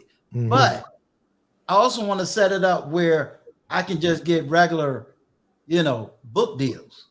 Can I get Amazon that one, because people know I love to read. So I want to push books. I want to push audiobooks, because I don't want you to think, okay, he's just acting as a professor. He got no, let's go over this book. Let's go over this study. When I'm doing interviews, I want people to understand my interviews is because I want people to know you, the individual. Because a lot of us are just behind a screen and we don't know the person. We don't know the struggle. We don't get to see this aspect. But not everybody can do what I can do. So I'm taking that talent and running with it. Absolutely. But guess what? It goes right back to thank you. It goes back to what Melissa Barron says. This is the long haul. This is the long haul. And a lot of people can't make it in the long haul. And that's what you gotta look at. All right, we're about to get beat up because all the women gonna say, well, why'd y'all bring that woman up here and y'all didn't let her talk?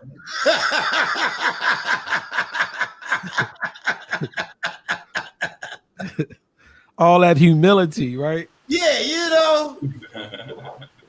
I don't really have anything to say. I appreciate you having me and considering me a professional because I don't feel like I'm professional. I'm just learning all of this. I just happen to go on my friend High Value Nurse channel, and I just met all these people, and so I've been just whoever invite me on, I'm willing to go. But it's funny that you had contacted me to be on your show because I promised you a week before I was watching your channel. I was like, I want to be on his channel. And then you contacted me. I ran around the house. I was like, you want me on his channel too? I didn't run around the house, but he calls me while I'm at work. He goes, "Hey, you the man." What? What are you talking about? He said the boss wants you on the show. I was like, little old me? I'm sitting up in my work truck like, Talk, I'm looking crazy. Hey, CKQ, what? oh, y'all gonna push me. So and not to cut you off, this is what happened. I don't know if this happened with you, sister. He pretty much pushed me off the ledge, and then he threw the parachute for me. That's all I got to say. Well, I was already floating down. My parachute was already open. But I saw him. And he was like, come on over.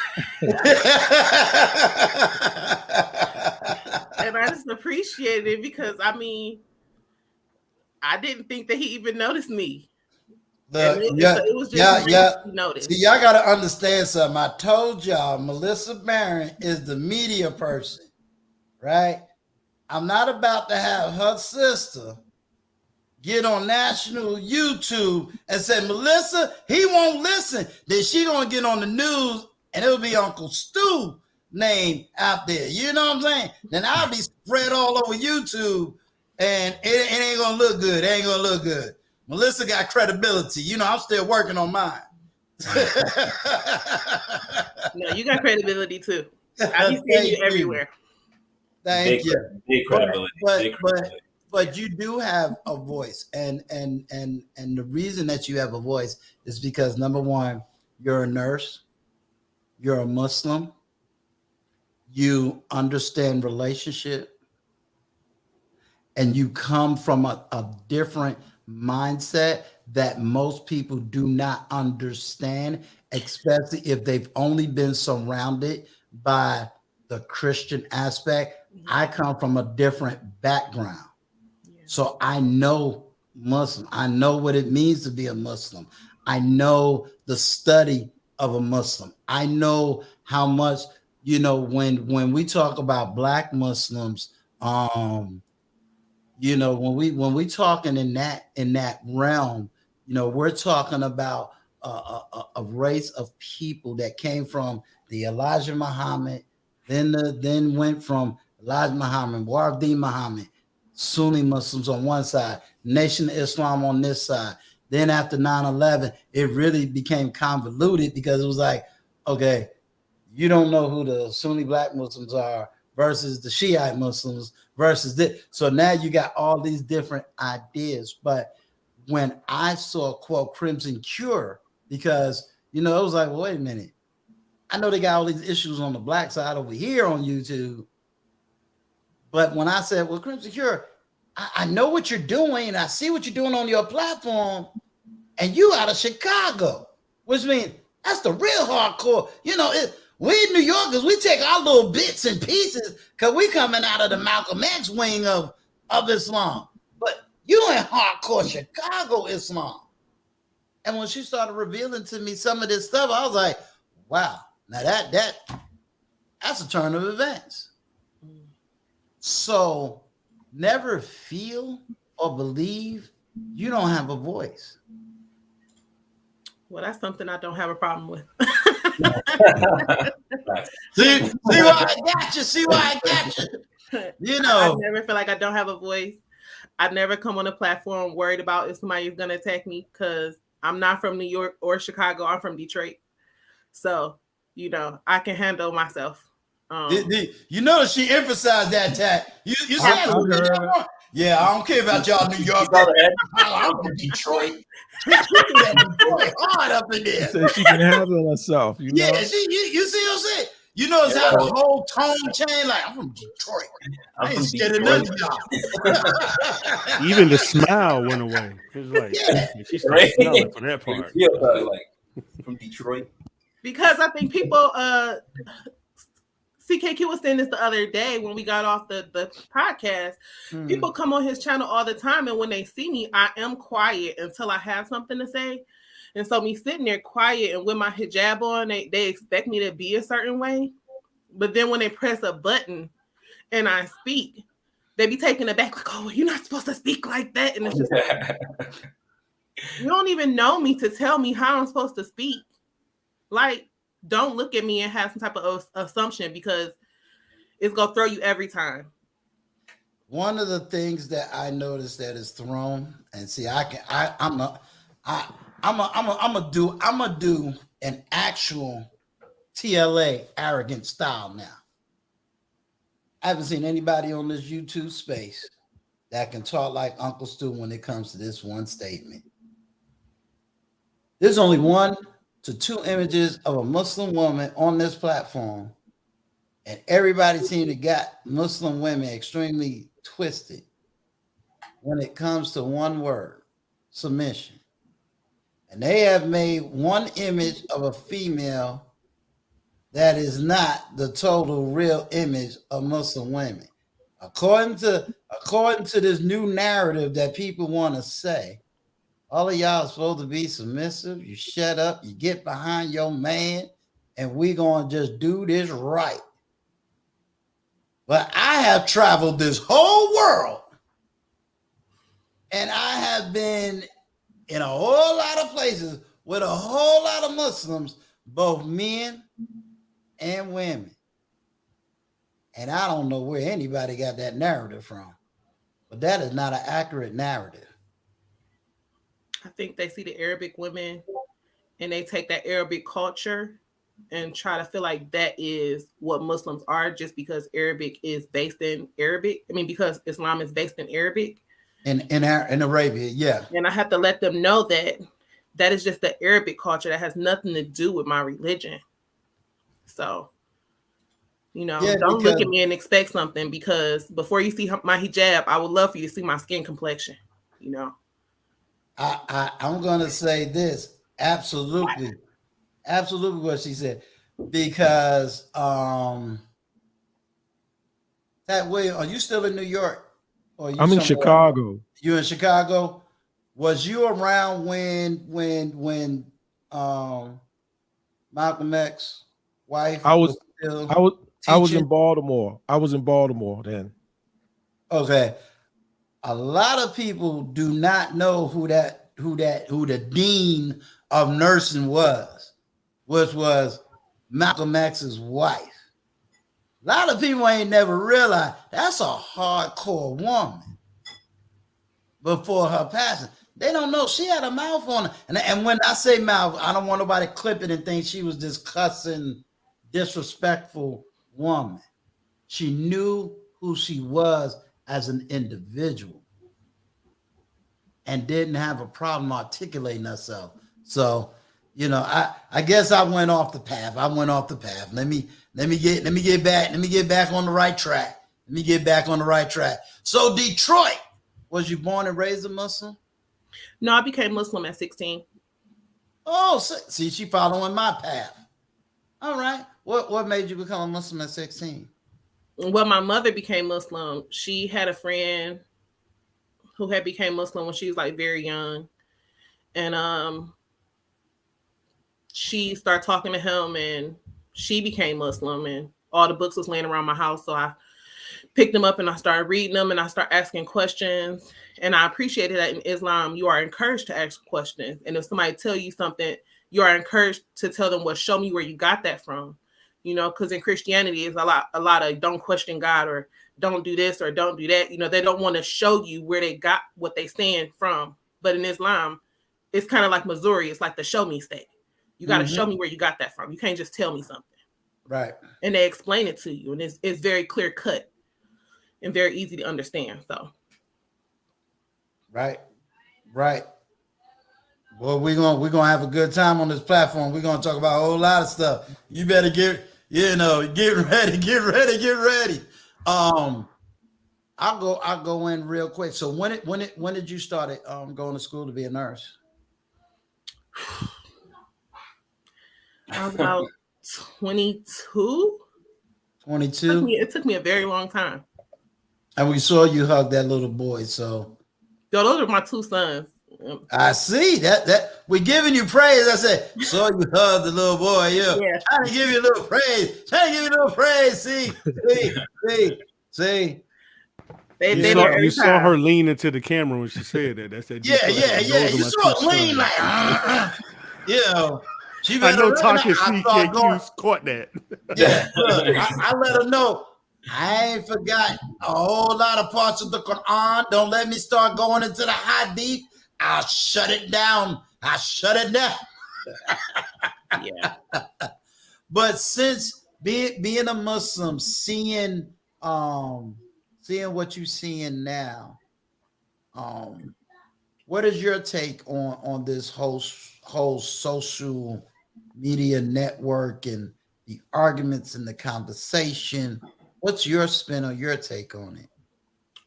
What I'm most interested in is relationships. So that'd be the conversations that I mostly listen to. And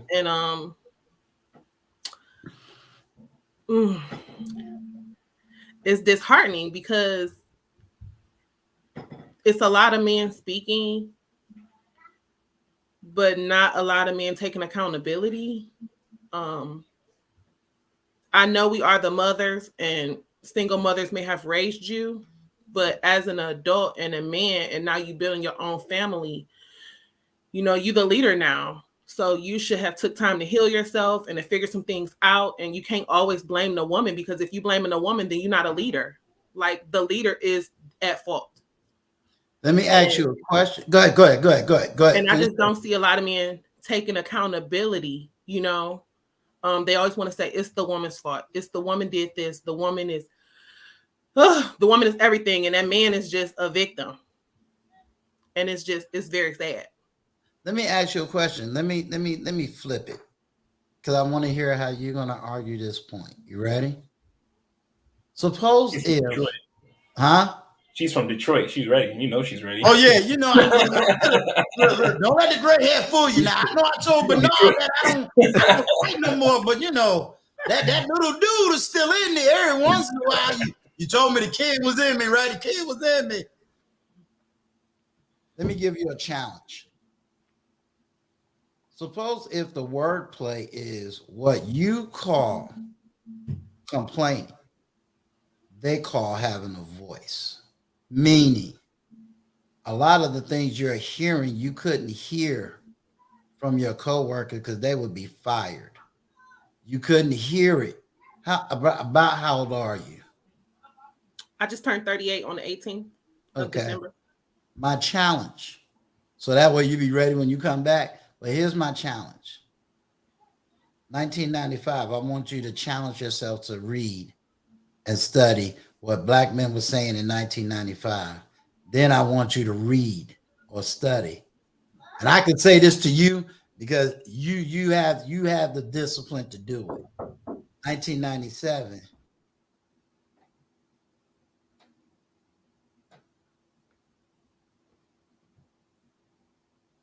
I just want y'all to know I'm patient. See, look, y'all, ain't he cute?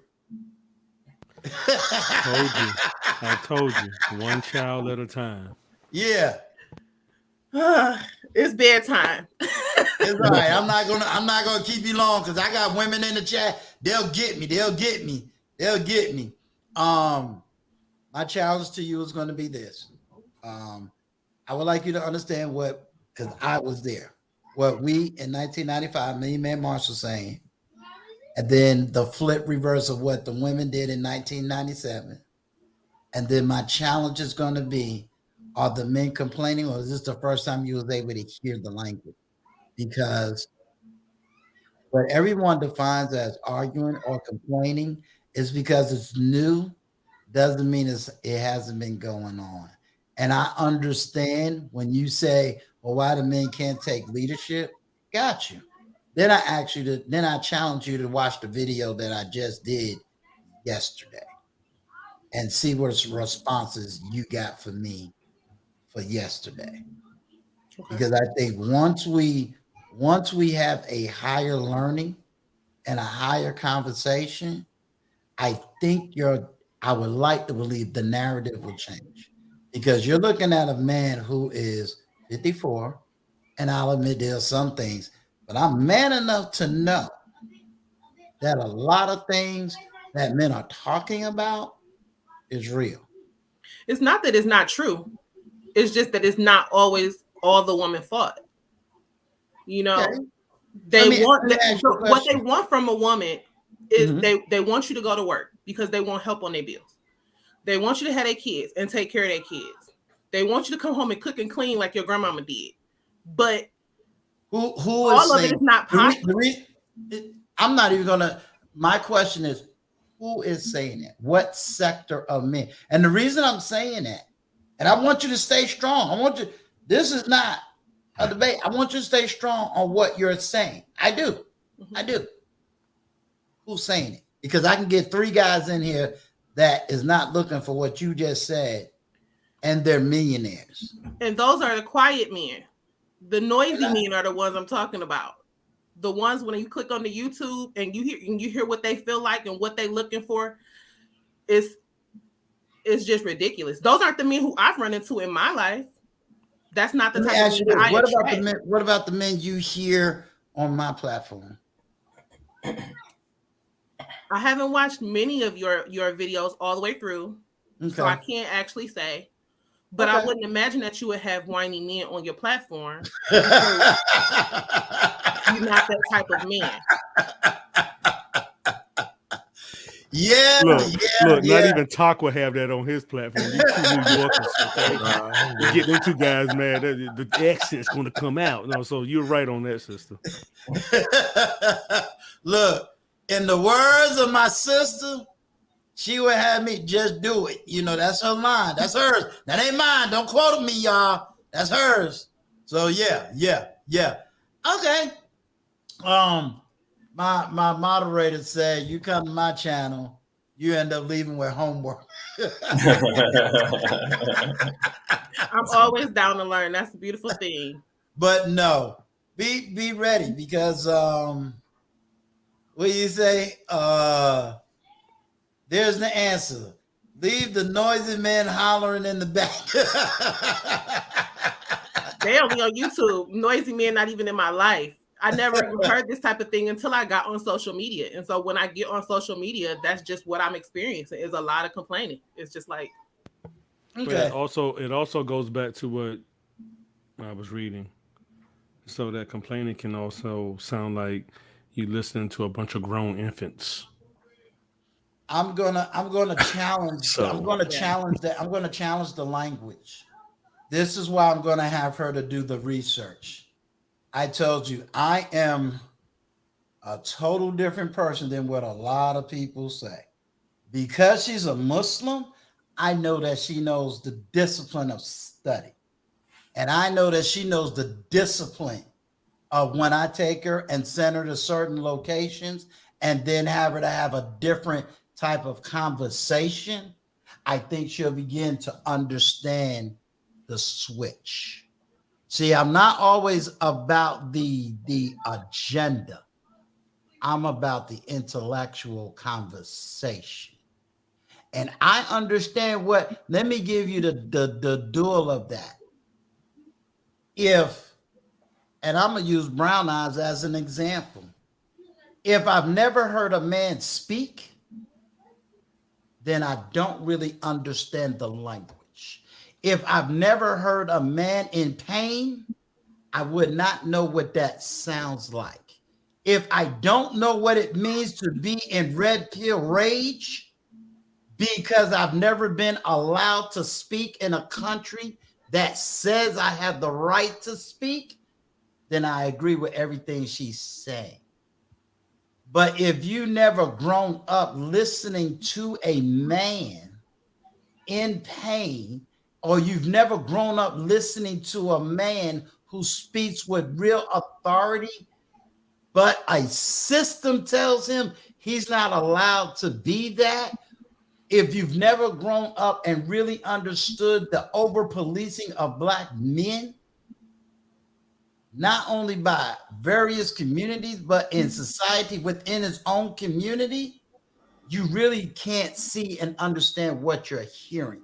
When you have lived in a system where Oprah can say what she wants, where all the Black women on national television can say what they want, when Black women can call you a dusty and a busty all throughout the 90s, when she is sitting there speaking to a man who was the victim of domestic violence for 10 years and couldn't get no help, couldn't get no resources, couldn't get one person to even acknowledge what he was going through. And then her being a nurse, I'll tell her, go search the internet and tell me where there's a battered woman men's shelter at. And tell me where all the resources for the men is at.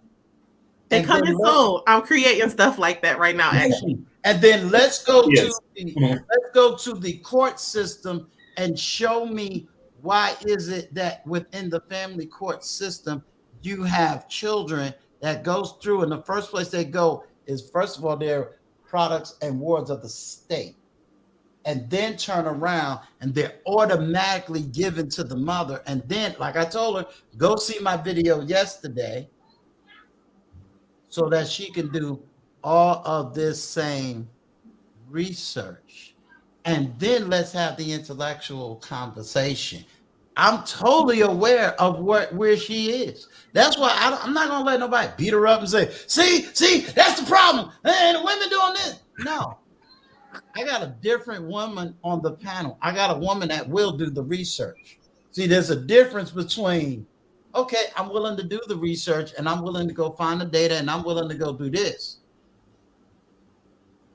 Because then we might be able to have a little bit of a different conversation. Because some of the men that you say is complaining are men that really don't have the resource to develop themselves. Some of the men that you're here complaining, it is because if they tried to say this on your job, they would be fired. If they tried to explain certain things in public policies, guess what? You're called a sellout, because the right policies may not be on the side you think it is. They will be called a sellout. They are no longer permitted to date out. When I know back in the 90s, Black women was disappearing from the Black community. They're still called Black. My brothers, if they try to date out, you can forget it. They will be slammed.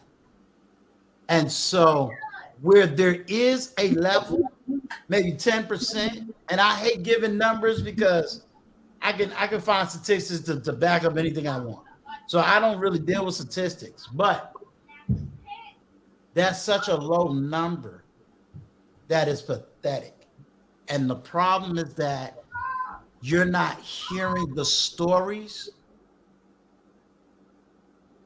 You're not hearing the intellectual stories of men that can tell their own narrative to almost make it make sense. So while there is men that can't express it because they don't have the vocabulary, and while in your safety, in governmental safety, you're not going to see it because I can easily hide it. But then if I show you the hypocrisy, you'll be able to say, oh, I see it. But you can't see what no one has been able to really show you. So that's why for you, I can have you to go do the research. And then here's where the narrative really get messed up. I could take you to one person right now, Dr. Tia Johnson. And on my community tab, see, I'm even slow your research down. On my community tab, he did an awesome, uncut, unbiased, and go look down that community tab. And back to back to back to back, he shows real news articles of African American men who's been abused and been murdered. And not one male in any sector has reported on it, nor has it become a national news outlet story. So you're right. I can give you the homework because you'll go back and do the study. But I can't get women to do the homework because they won't take the opportunity just to see. So all I'm saying is have a little compassion on my brothers. I have all the compassion. I know you do. That's why you stand here with Uncle Stu, girl. You know what I'm saying? On my channel, that's all I do is speak about and uplift Black men because I do understand the struggle that y'all been through. I'm not negating anything that y'all went through or how silent you guys are. Yeah, let me address this. Wally. Let Uncle Stu handle it because if you don't let me handle it, we can sometimes, which I think grown men on the panel, I'm going to even go above CKQ, would actually say that is what she's referring to. We have to have the intellectual conversation. A lot of women don't know this stuff. These conversations ain't happening above YouTube.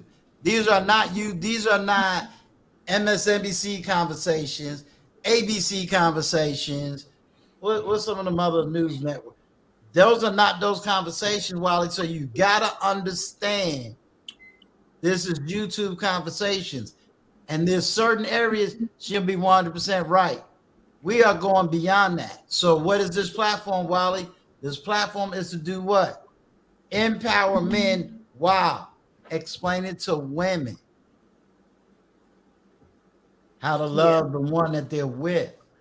So no, I completely understand. And that's actually how come I'm starting the businesses that I'm starting, because I say all the time that I'm a guy's girl. I didn't have no uncles. I had all aunts. But in my cousins and my brother, I didn't have any females. I had all males. Mm-hmm. So as I grew up, most of my friends are men because I'm very direct and I know how to communicate. And what I say is what I mean. And that's not how females normally communicate. So I wasn't when I was younger really getting along with females because I don't see how they see or hear how they hear. Mm-hmm. I completely understand how a man hears and speaks because we kind of parallel. Mm-hmm. I may be more emotional because I'm still a female, but I completely understand where males are coming from. And that's why I started making the businesses that I made so that I can give them the assistance that I see that they are lacking. Mm-hmm. However, and like I said, the way I'm sorry. Mr. Wiley, if you a slave and your money is getting taken because you ain't keep your penis in your pants. So what did you say, Wally? All right.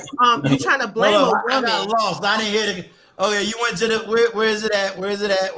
He said he was being a slave and getting his money took, and only way I could see a man getting his money took is for child support, and so ain't nobody do that to you. Yeah. You needed to be a better picker and a better man. You should have got an education. You should have got some healing. You should have got a family and a wife. And when I'm taking your money. And you would be exactly. Exactly. Well, can I say something, Uncle Stu? Right now, and my sons know how to read at 5 years old. My sons are learning how to trade options. My kids are learning financial literacy. They had savings account before they was 1 year old. They know that money is a tool. So I'm sorry that your mother didn't do it for you. But if you grown, you can be up here typing. You can learn that yourself. And you wouldn't have to be no slave. You a slave because that's your mindset. So don't blame no woman for your mindset, sir. Now I agree, and Uncle Stu, I'm gonna say this.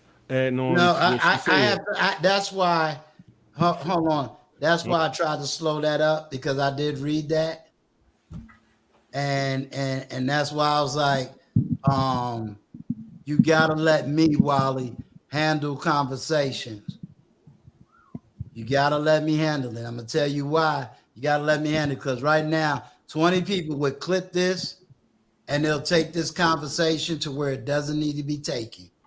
Because here's the part that you didn't catch, Wally. Tag Williams, I think you can agree. We'll see. Certain women speak a certain way, and to us, it is not masculine. It's the way they speak. Absolutely. And we are not taught that that's masculine. My sister's keeper, females from New York, females from Chicago, certain females from Los Angeles, they speak direct. And when they speak direct, to some men, it sounds masculine. To some men, it sounds hard. To the rest of us, we don't take it that way. The other reason, Wally, why I have to slow you down is because there is the conversation that's missing. We can't give talking points anymore. We can't keep talking this way. We got to have conversation. I already asked her to do the research. I've already asked her to look at the video that I just did yesterday. Let her do the research so that when she comes back, she can have the conversation. We don't know nothing about her. We don't know nothing about what she may have been through. We don't know nothing about her any more than she may know about us. I agree. We gotta, you gotta let me, Wally, be the leader and the head. Trust me. If she says some wild stuff, I got some grown men that would have already flooded my chat and would have already been up here. And being that they know and they're hearing me and they didn't flood this chat, you gotta let me handle it. I'm a little bit different than a lot of people. Let me handle it. Thank you, Wally. Love you, but let me handle it. My sister keeper, I want you to take a deep breath. I wanted to say something though, Uncle Stu. No, hold up. He's 20. That's a 20-year-old. Oh, that's a difference right there. That's a difference. And that's where I'm gonna just let you know. My sister keeper, he's 20 years old.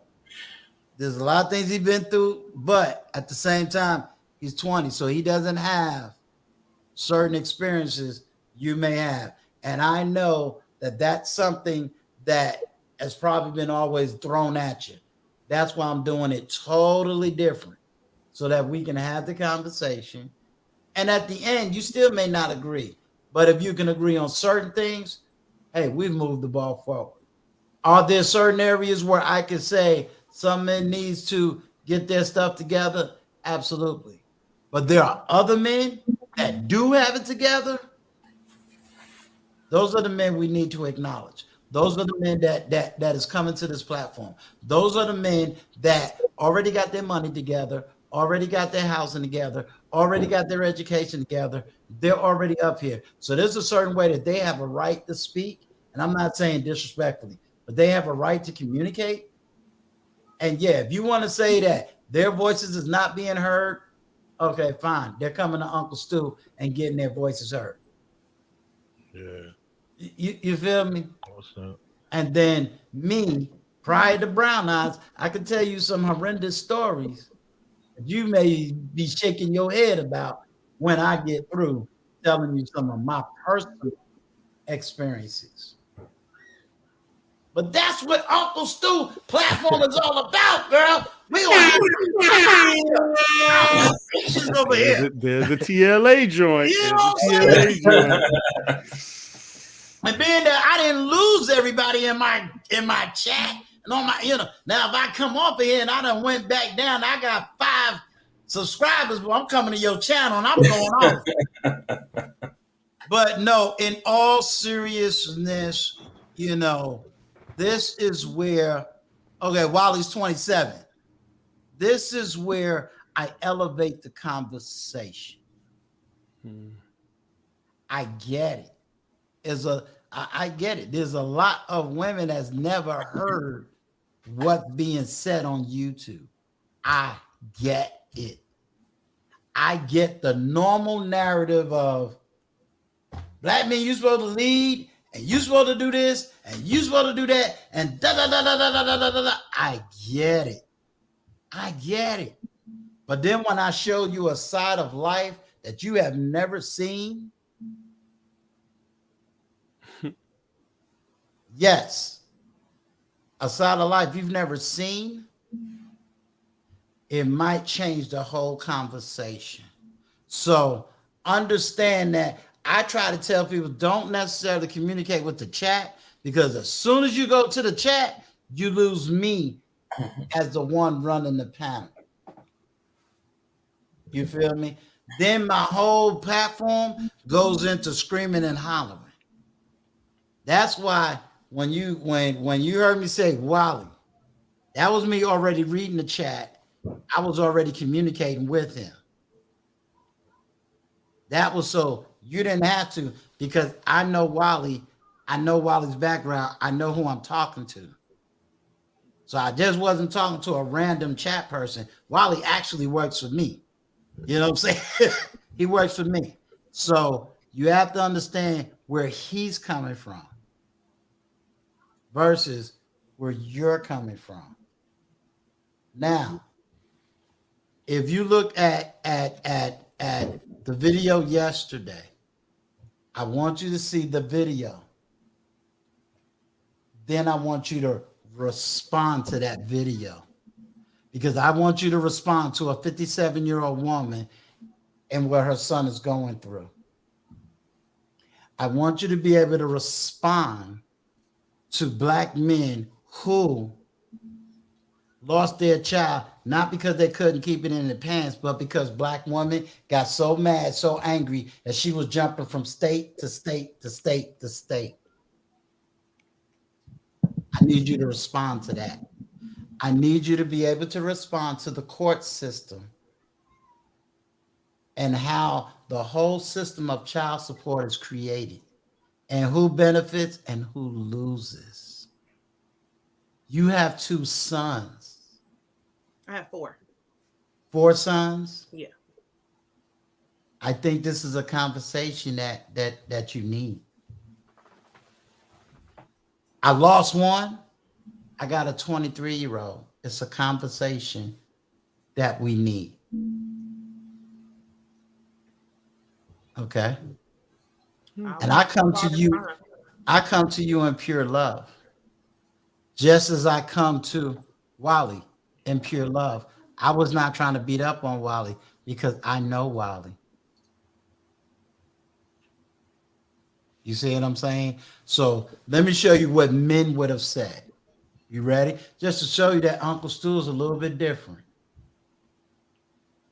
Right now, every man would have said, there go her masculine side.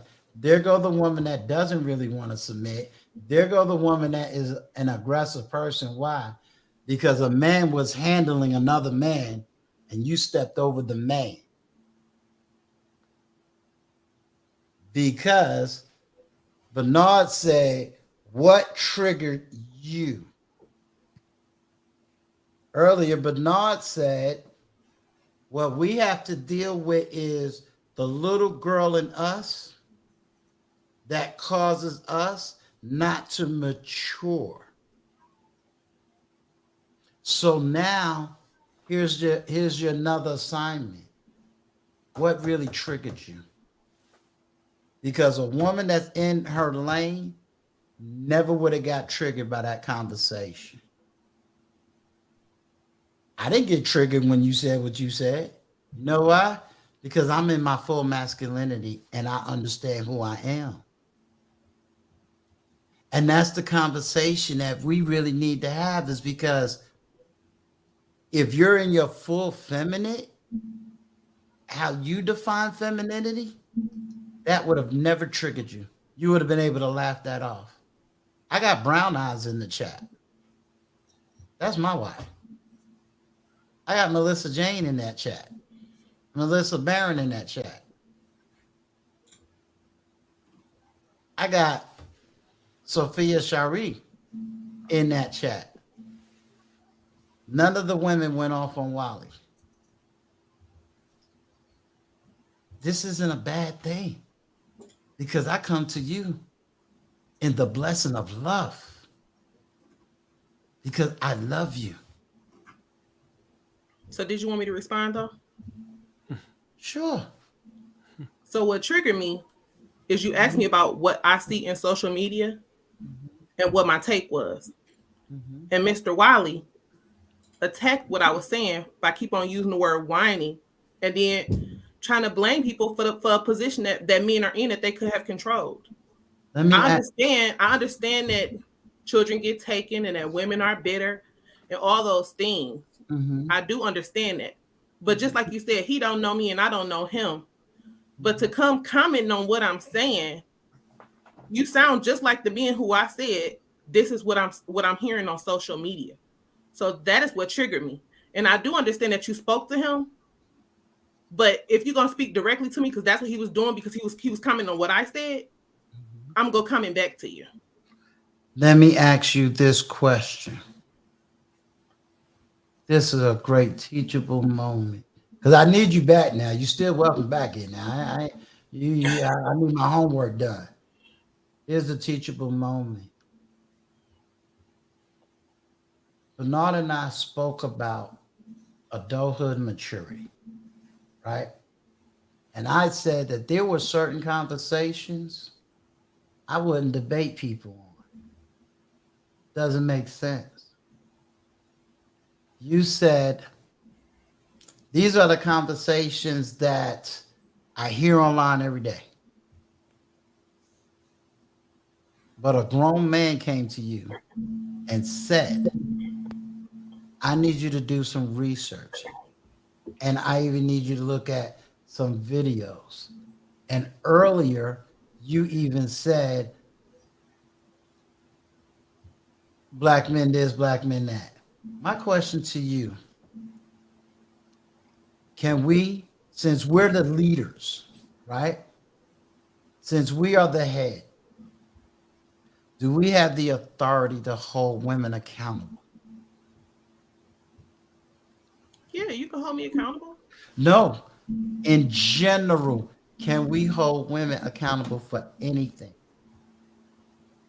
I would hope so. Okay. Because a man shouldn't need permission to do something. Exactly. You should be able to do what you need to do. And whoever gonna hear you, and whoever don't, you leave them.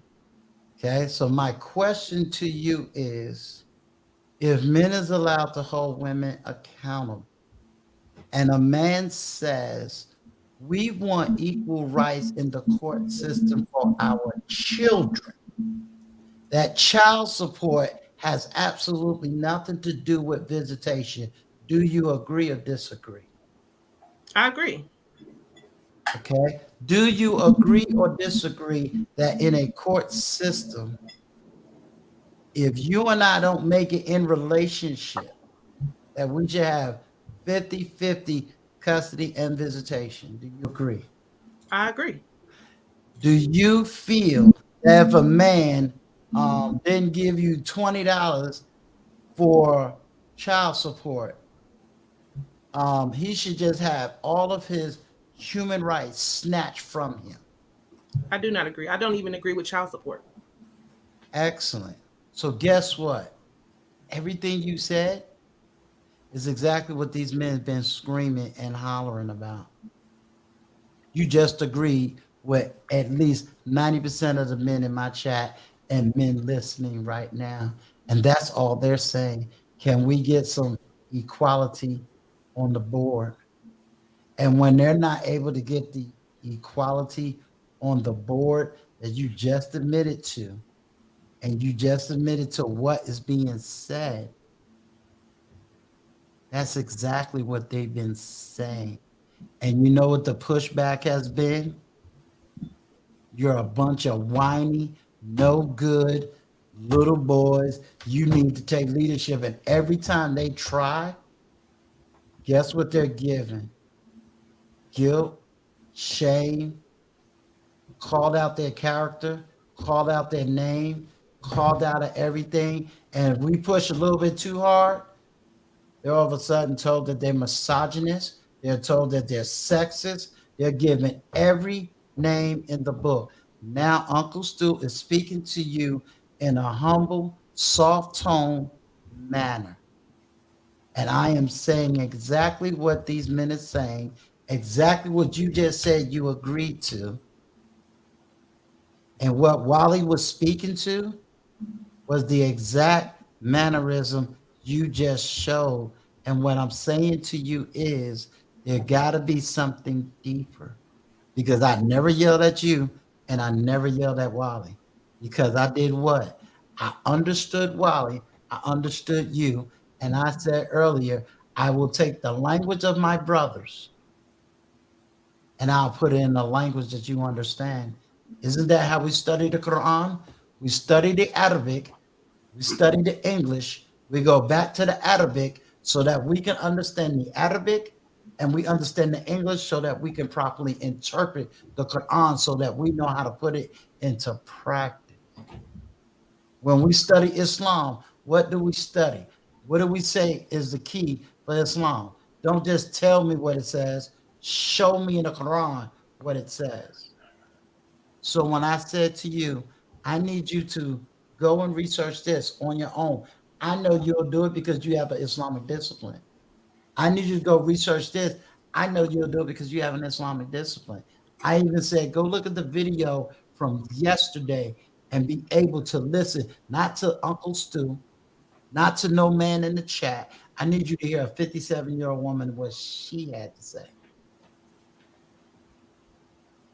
We can't say on one breath, I understand, but then take the power away from men who's now calling for authority, who's now calling for equality, and then say, oh, but when you do it, I want to dismiss the anger, the emotion, and the pain. Because I don't hear this same anger, emotion, and pain when there's a content creator. That's a woman that boldly said, still on her platform, we need to abort all men. I don't hear this anger and pushback against her. I don't hear the anger and the pushback against, oh, sorry. I don't hear the anger and the pushback when these women are running around snatching children from state to state to state. We don't hear the anger. We don't hear the anger when my brothers say, hey, we just want equality in the court system. I don't hear the women getting angry. I don't hear it. I don't hear the anger when men are being physically, mentally, emotionally abused. And there's nothing for these men to get help. I don't hear the anger. I love you, my sister. I love you. But remember, I said my platform was for the empowering of men and getting women to understand the men they want to love. It's easy for me to talk to Wally. I speak to him on a daily basis.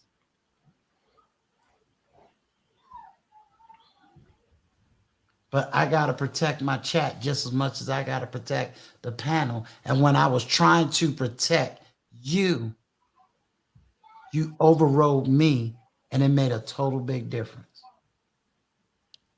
Because you took the power and the authority away from me. See how things can just get so quickly spun out? I love you. Now, my question is, because you're the older woman, you're the woman who is raising boys, do you have the humility to say, hey, you know what? Maybe okay, maybe in this regards, because I'm on a different platform,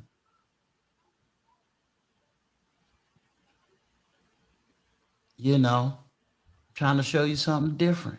Maybe what? I'm gonna talk to Wally, and then hopefully by the time you do all this research, we can bring peace. Cause I'm about peace. Cause you was in a sense of authority, you overrode mine. I don't think so much that Wally should have got attacked. I understand what you're saying, but I was already handling that situation. So you speak to this brother every day, and that's I how he's do. speaking in your chat. And this is my first time on your channel, and I'm the I, one that you expect to say like what? If I he would. know you, he should know how to control himself in your chat. You can't look at me and expect me to act a certain way when a man got something to say about what I said. Okay. If you're gonna speak to me, I'm gonna speak back to you. But But don't you now think? since I know how your channel run, if I see somebody else speaking reckless to me in your chat, then I won't say anything. But that wasn't communicated to me in the beginning. And I told y'all when I came on here, I'm not worried about nobody attacking me because I can handle it.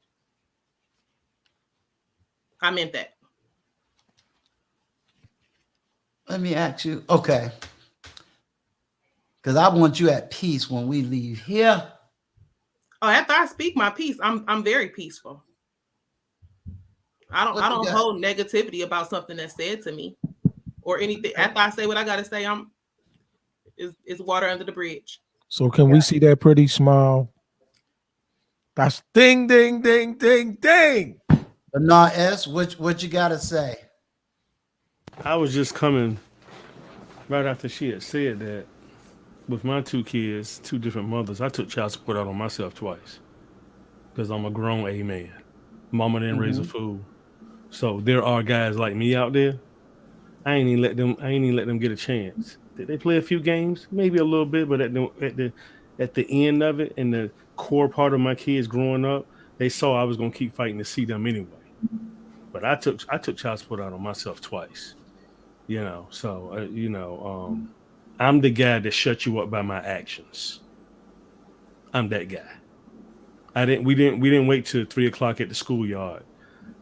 I didn't wait until I knew a teacher was gonna break it up. I'm gonna get you where ain't none of that going down. I'm that guy. You know what I'm saying? Yes, So sir. I handled that business right there like that because I still represented my mother and my dead father at the end of the day. And I Mm-hmm. knew better as a grown man. I did that. The first one didn't want to get married. I was like, hey, I can't live like this. Met my daughter's mother. We got married. We had one in marriage, but I tried it. I did everything right that I could. So those, just to piggyback off of what you were saying, and I didn't want you, really getting upset. There's guys like me out here. Oh, I You know what I'm know. saying? I know You know he what I'm out Right, here. saying? right. And I ain't Yeah. want you to feel some type of way. And Mm-hmm. Wally seems to be a cool dude. So, it's just that went the way it went. But I'm just representing the guys that are out here like me. So CKQ and other guys that are younger can say, okay, you know what? He did that. You know what? All right, yeah, beat him to the punch, man. As a man, you a man. If you were man enough to make that child, be man enough to go take child support out on yourself. That's pretty much all I was saying. Just just to keep the panel cool. My sister's keeper. I just want to say this. Like sometimes people say things like you may say something, I may say something. People respond a certain way, and their response is more at what's being said, not so much like me or you, right?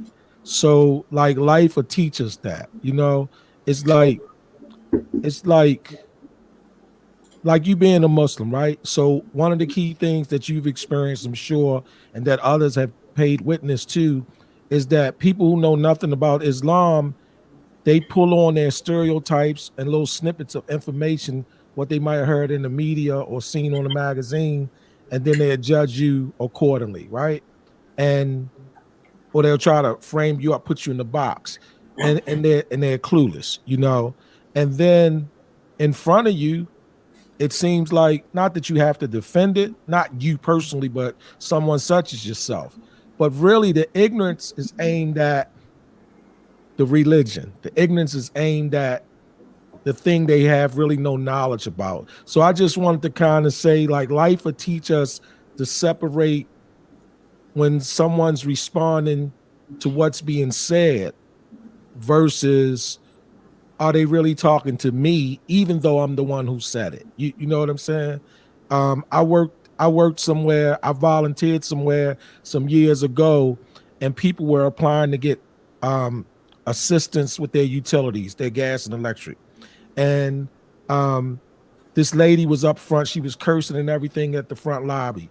So they came around and got me and they said, Top, will you come talk to this lady? I said, man, I ain't no security guard, you know? And they said, well, we told her we're going to go get a supervisor. Just play like a supervisor. So I went around there and the lady, she cursed me out. And I told her, I said, ma'am, you absolutely right. But if you could just go up the street to the Social Security building and get a copy of your Social Security card or a printout and bring it back, they probably gonna process the payment. Now, a lot of people, they wouldn't have been able to take a stranger cursing them out. How I viewed it was this lady lacked the resources, the tools. She wasn't as sophisticated. Maybe she didn't present herself properly, or what she did up to that point, her efforts fell through the cracks and it wasn't responded to well. Phone calls, visits, whatever. So I looked at the person that said, I'm going to do whatever I need to do to push any buttons I need to push to get a response or result. That's how I looked at her. And so I viewed her cursing me out in front of everybody, normally an embarrassing situation, as that was all she knew, right? And so I just said, okay, yeah, you're right. But can you go up the street and get that? Now, this isn't comparing it to what happened here, but I'm just throwing that at you just for thought. That's all. Can I say something? It's a little bit of a different spin-off. Recently, I was listening to or reading an article that a woman wrote, Kay Heimowitz.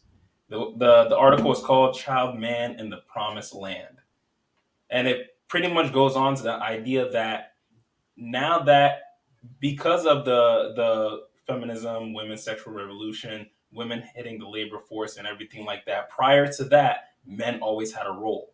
Even when it came to relationships, when it came to pairing together, men knew what they were supposed to do.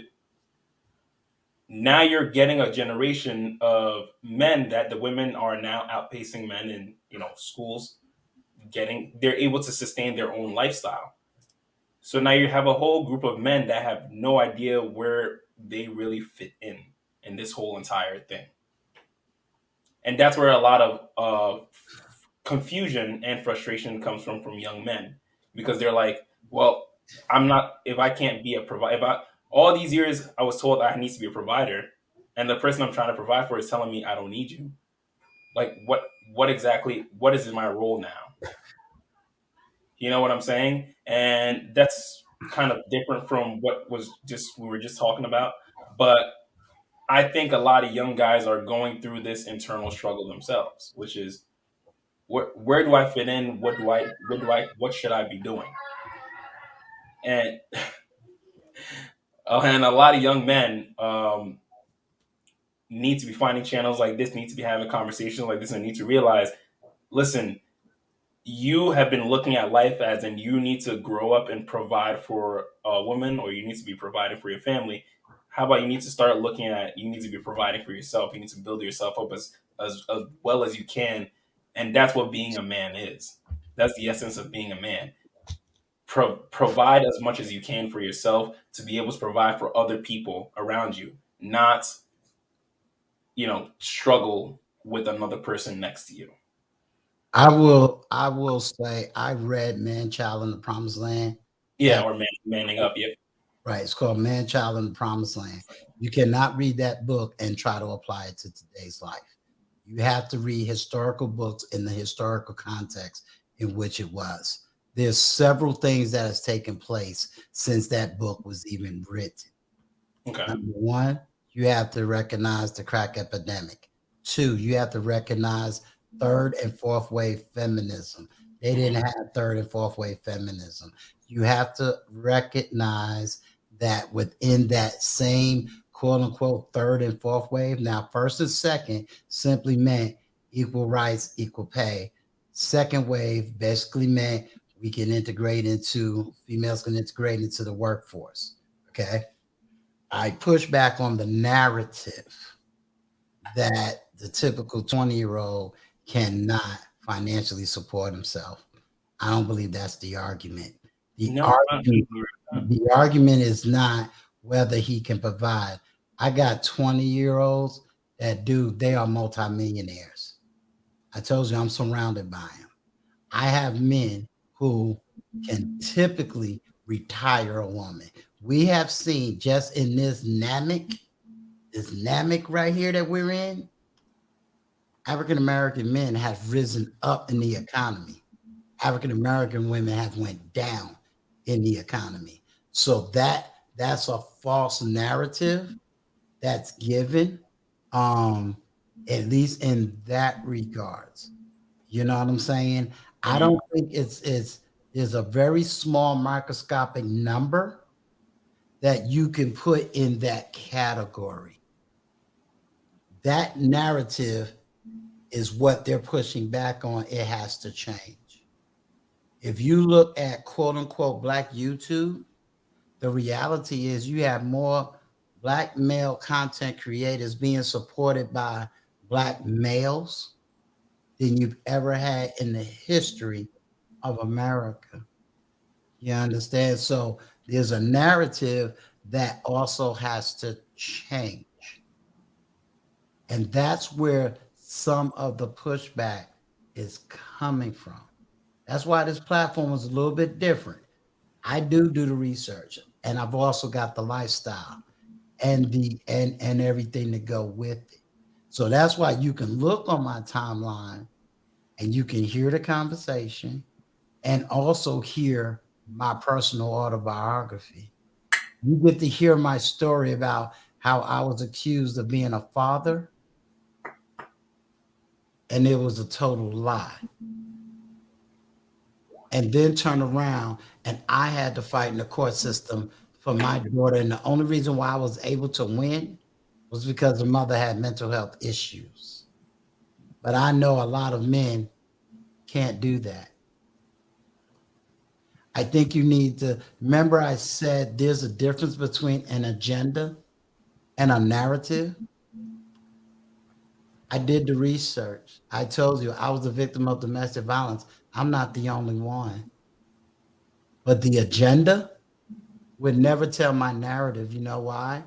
Because it is not economically or politically astute to tell my story. We have to now ask ourselves from a logistical perspective. No one has been able to explain to me if what you say, and you know, if the story that's being placed is correct, then why in the heck is the Black manosphere as big, as wide, and economically supported as it's never been before? Why is it that I can bring men who are college educated, who are financially well off, and yet they are still denied their First Amendment rights? Remember I said earlier, I said what some people may call crying and yelling and screaming and this and that. But I said, I don't hear the same. I don't hear that equality on the other side. That's why the conversation seems tilted. I don't think we really listen to what they're saying. We're not really listening to those conversations. That's the only way, because remember you said, hey, I want the platform where the men and the women, they can communicate. We can't communicate if we're not listening. You have to admit that for almost 15 to 20 years, we heard everything that Black women had to say. What I'm saying is I think the biggest problem is that we sat and listened as opposed to just getting up and doing what we should be doing as men. Do me a favor. In Yep. 1995, I want you to look it up right now. What Okay. was 1995 Million Man March? What did the Million Man March say? And then in 1997, what did the Women March say? The Women March did not include Black men in that conversation, but the Million Man March did. Then, as you're doing the research, just like I asked her to do the research, what I want you to research is the family court system and the equality of the family court system. If we can admit that the family court system is not equal, we could solve a lot of these problems. If we can admit that we don't have an equal narrative, not talking agenda, because you're not seeing on my platform me running around and beating up on women. So you can't say that for this platform. You see what I'm saying? You can't say, well, he's running around and he's saying this and this and this, because you're talking to a married man that's dating that has a Black woman. Do you understand? So you're not talking to a hurt Black man. You're actually talking to a whole healed man. But I have the same story. I went to the churches to talk about my story. You know what they told me? What did I do wrong? Why is it that if a Black man is being abused, he had to have done something wrong? Why is it that a Black man who raised his daughter to go and get a bachelor's degree and now working on her master's degree, I'm still considered a dusty? I'm a veteran of the United States Army. This is my story. This isn't a 20-year-old. I'm a 54-year-old Army veteran, college educated. So I'm in the same position as a lot of them. So I don't think that the full narrative is being told. That's why I say, let's do all the research. I get it.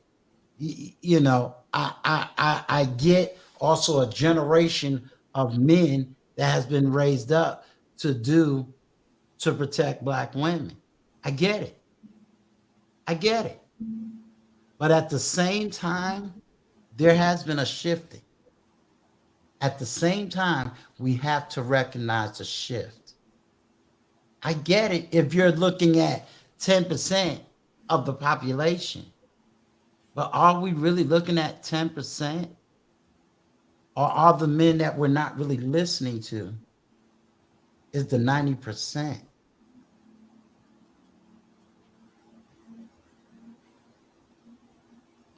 Halal Family Homestead. Yes, 1997, Million Women March began. October 25th. Right. And so there is an area where, now if you want to say, I want to hear individual men and their individual stories, and then you can dissect and figure all that out, cool. But then you can't deny the narratives of men who are actually going through it. And guess what? We have to stop saying, well, what did they do wrong? What did they do wrong? What did they do wrong? We have to recognize something is broken. Now, the other reason why I wanted her to do the research, because I need you to explain to me why I had a 65-year-old baby boomer. 65-year-old baby boomer married for 45 years. He's on YouTube, been on YouTube, got his own platform, don't even deal with these conversations. And a 65-year-old man said the same thing. And he's married 45 years. Now, I'm one that listens to my elders. This man is older than me. When I got out into the quote dating market at 50, the women that was in my 20s, them were the women I was seeing. And I get it. And that's why I got older gentlemen. I want to hear. I never want either one of you to leave until we have an open intellectual dialogue. I never want you, CK, because you came as my guest. My sister keeper, y'all came as my guest. And I want you to leave with peace and harmony. Even if you don't want to agree, I still want you to leave with love, peace, and harmony, because this is what Uncle Stu is all about. Having a tough conversation without it going berserk. Because we're not going to solve anything if everybody's doing all this yelling. I just spoke to one of my team members. Hey, why is this kind of platform the type of platform? Because I don't have all the yelling and the screaming and the fussing and then ain't nobody listening. I want people to walk away from this platform saying Uncle Stu is having a tough conversation in the most intellectual and personal and passionate way. And he's not spitting a bunch of talking points. No talking points. I don't want you to think that when I'm asking questions, I'm trying to like battle things out. But I guess when I let me say, hold on real quick. My sister keeper, do you see what Wally just wrote? Okay. He didn't mean to do what he did, and he didn't mean for the disruption.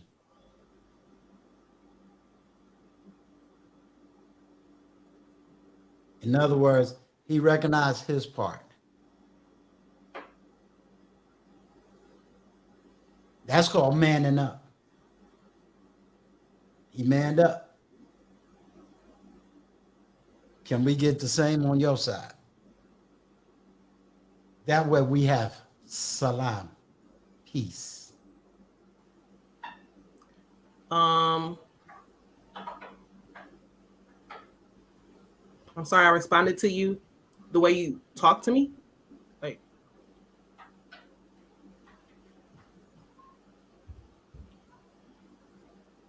okay. We'll take it just like we'll leave it right there. Smile. Then Tat Williams tell you to smile. Smile, girl. Smile. You don't smile up on this platform. Smile. There you go. Yeah, she'll get there. There it is. Come on, you can do it for Bernard S. I know you can. Come on. Yeah. See, he done threw I ain't did nothing to you. See, he threw that baritone bass in there. He threw that baritone bass in there. So you on point. Everybody, I need everybody to breathe. Come on, we're gonna do this yoga stuff. Ain't this how this works? But CKQ, you had something, right? You were saying something? Yeah, I was just saying I don't want you to think like when I'm saying a lot of my perspective comes from, listen, if there's something wrong in your life, you're gonna have to pull yourself up by your bootstraps and take care of it yourself. Mm-hmm. There's always something you can do about your situation. So a lot of times I don't, there's men in different situations, and sometimes they've done everything they could. I personally think there's always something you can do. Let me ask you this. There's never any power that you don't have to change your situation. I got a question. No, that's cool. I like that. Let's take what you just said. Let's just take what you just said and tell me how you handle that. Let's pretend that you're 100% right, and I'm gonna ride with you on that. Okay. How do you handle the argument? Because I'm going to give you a different argument. How do you handle the argument of black men that say, "Okay, you're right. I did all I could here. Mm-hmm. Oh, excuse me. I did all I can here. I've gotten up to a certain position. You know what? I don't want to date the black woman no more. I want to either date a white woman. I want to date a Hispanic woman. I want to date out. I want to date where I'm going to be elevated and celebrated." Okay. Should these men be getting pushed back because they want to be celebrated in another culture, whether that's going to Brazil, whether that's going to West Africa, whether that's going to Europe, whether that's going all the way to Asia. Okay. Can we give them the say, okay, if that's what you want to do, can we celebrate those men? Because they're I think I get what you're saying. In reality, though, in the real world, not everyone's gonna like what you do. If you try to appease everyone, then you're never really going to be happy. My question is, can we celebrate them? Forget the world. Can you and I celebrate these men and give them the love they need to say, hey, my brothers, since you've done all that you can here, wherever you find love, we got you. We celebrate you. I would say absolutely.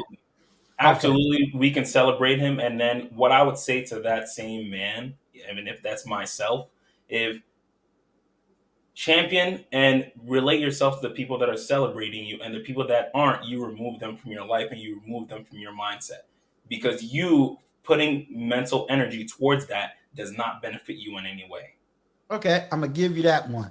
Could we also say for a group of men that, let's say, got their finances together, got their social life together, however we want to define that social life, can we then say these men have a right to stay in America and date outside the race without being called every kind of name and without being belittled? I would say don't expect people to not to always agree with everything you're going to do. I get what you're trying to ask. And everyone, realistically, all of us would love to be loved for all of our decisions. But that's just not how the world works. You should always move in the way to what's going to make you happy. Never what's going to make everyone else happy. Kids are a perfect example. When they try to date for their parents, they'll always end up miserable. When they finally decide to date for themselves, sure, they might make hiccups, bumps, mistakes, but they'll always end up happy because they made those choices and they can own up to those mistakes. Versus, I made these choices for my parents, or my parents made these choices for me. I mean, that's a recipe for disaster. Mm-hmm. The second you start thinking about other people's opinions in your daily choices, your lively choices, that's a recipe for that. You will never be happy that way. You go where you're championed and celebrated. If you say all Black women are XYZ, sure. If that's what you want to say, if that's how you want to think, then go where you feel like you're celebrated. For me personally, I think there are, as hard as you have to work, there are good women out there of every single race.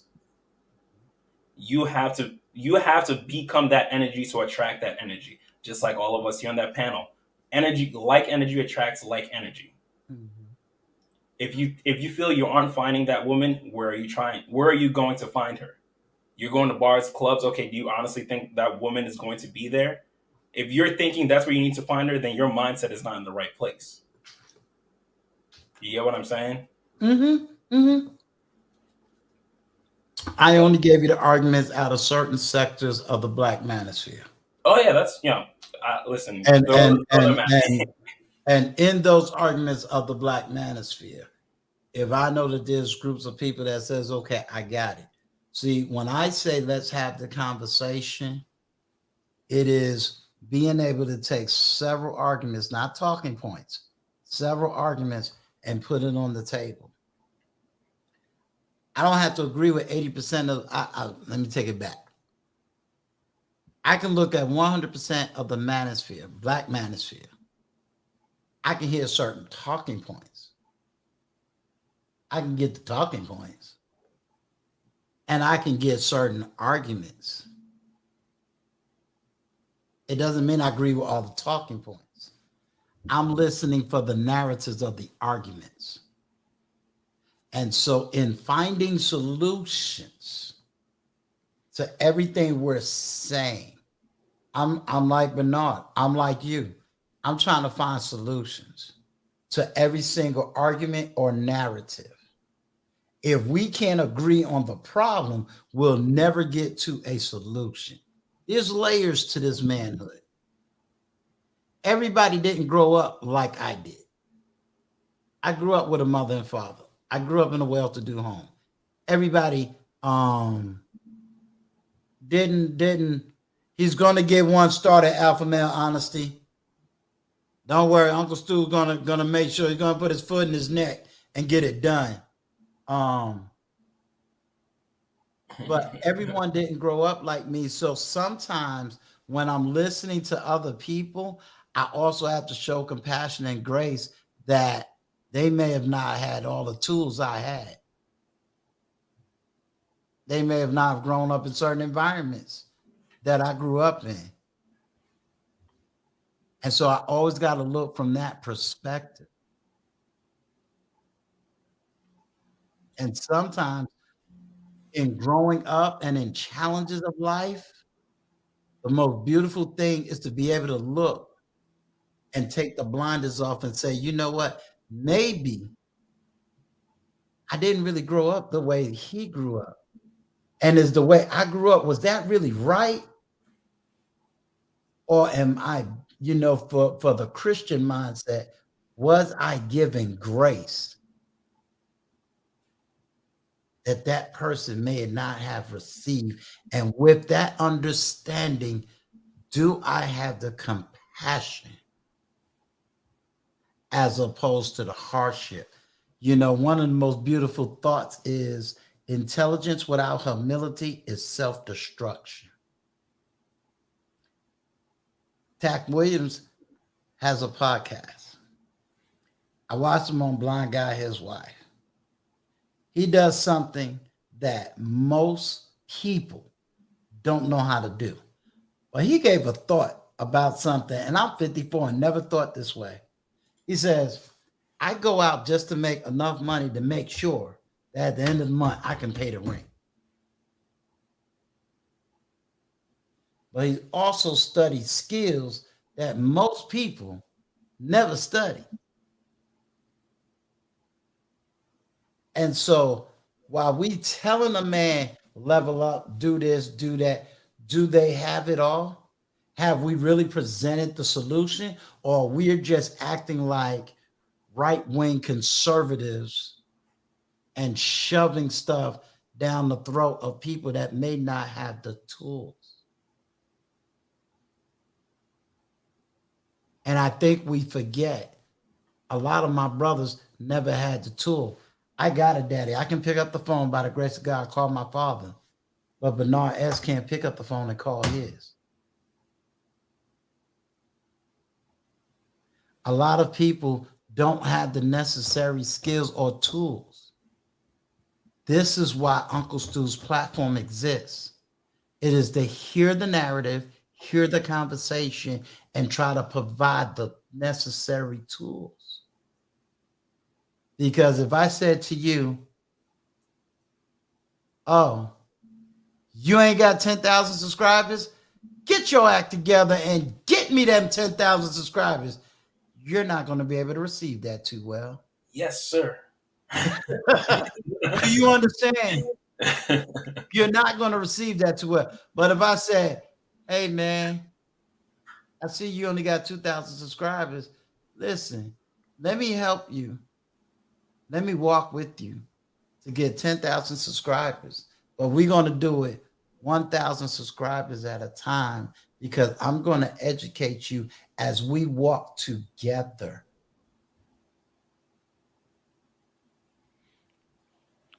And I think that's what's missing in the conversation.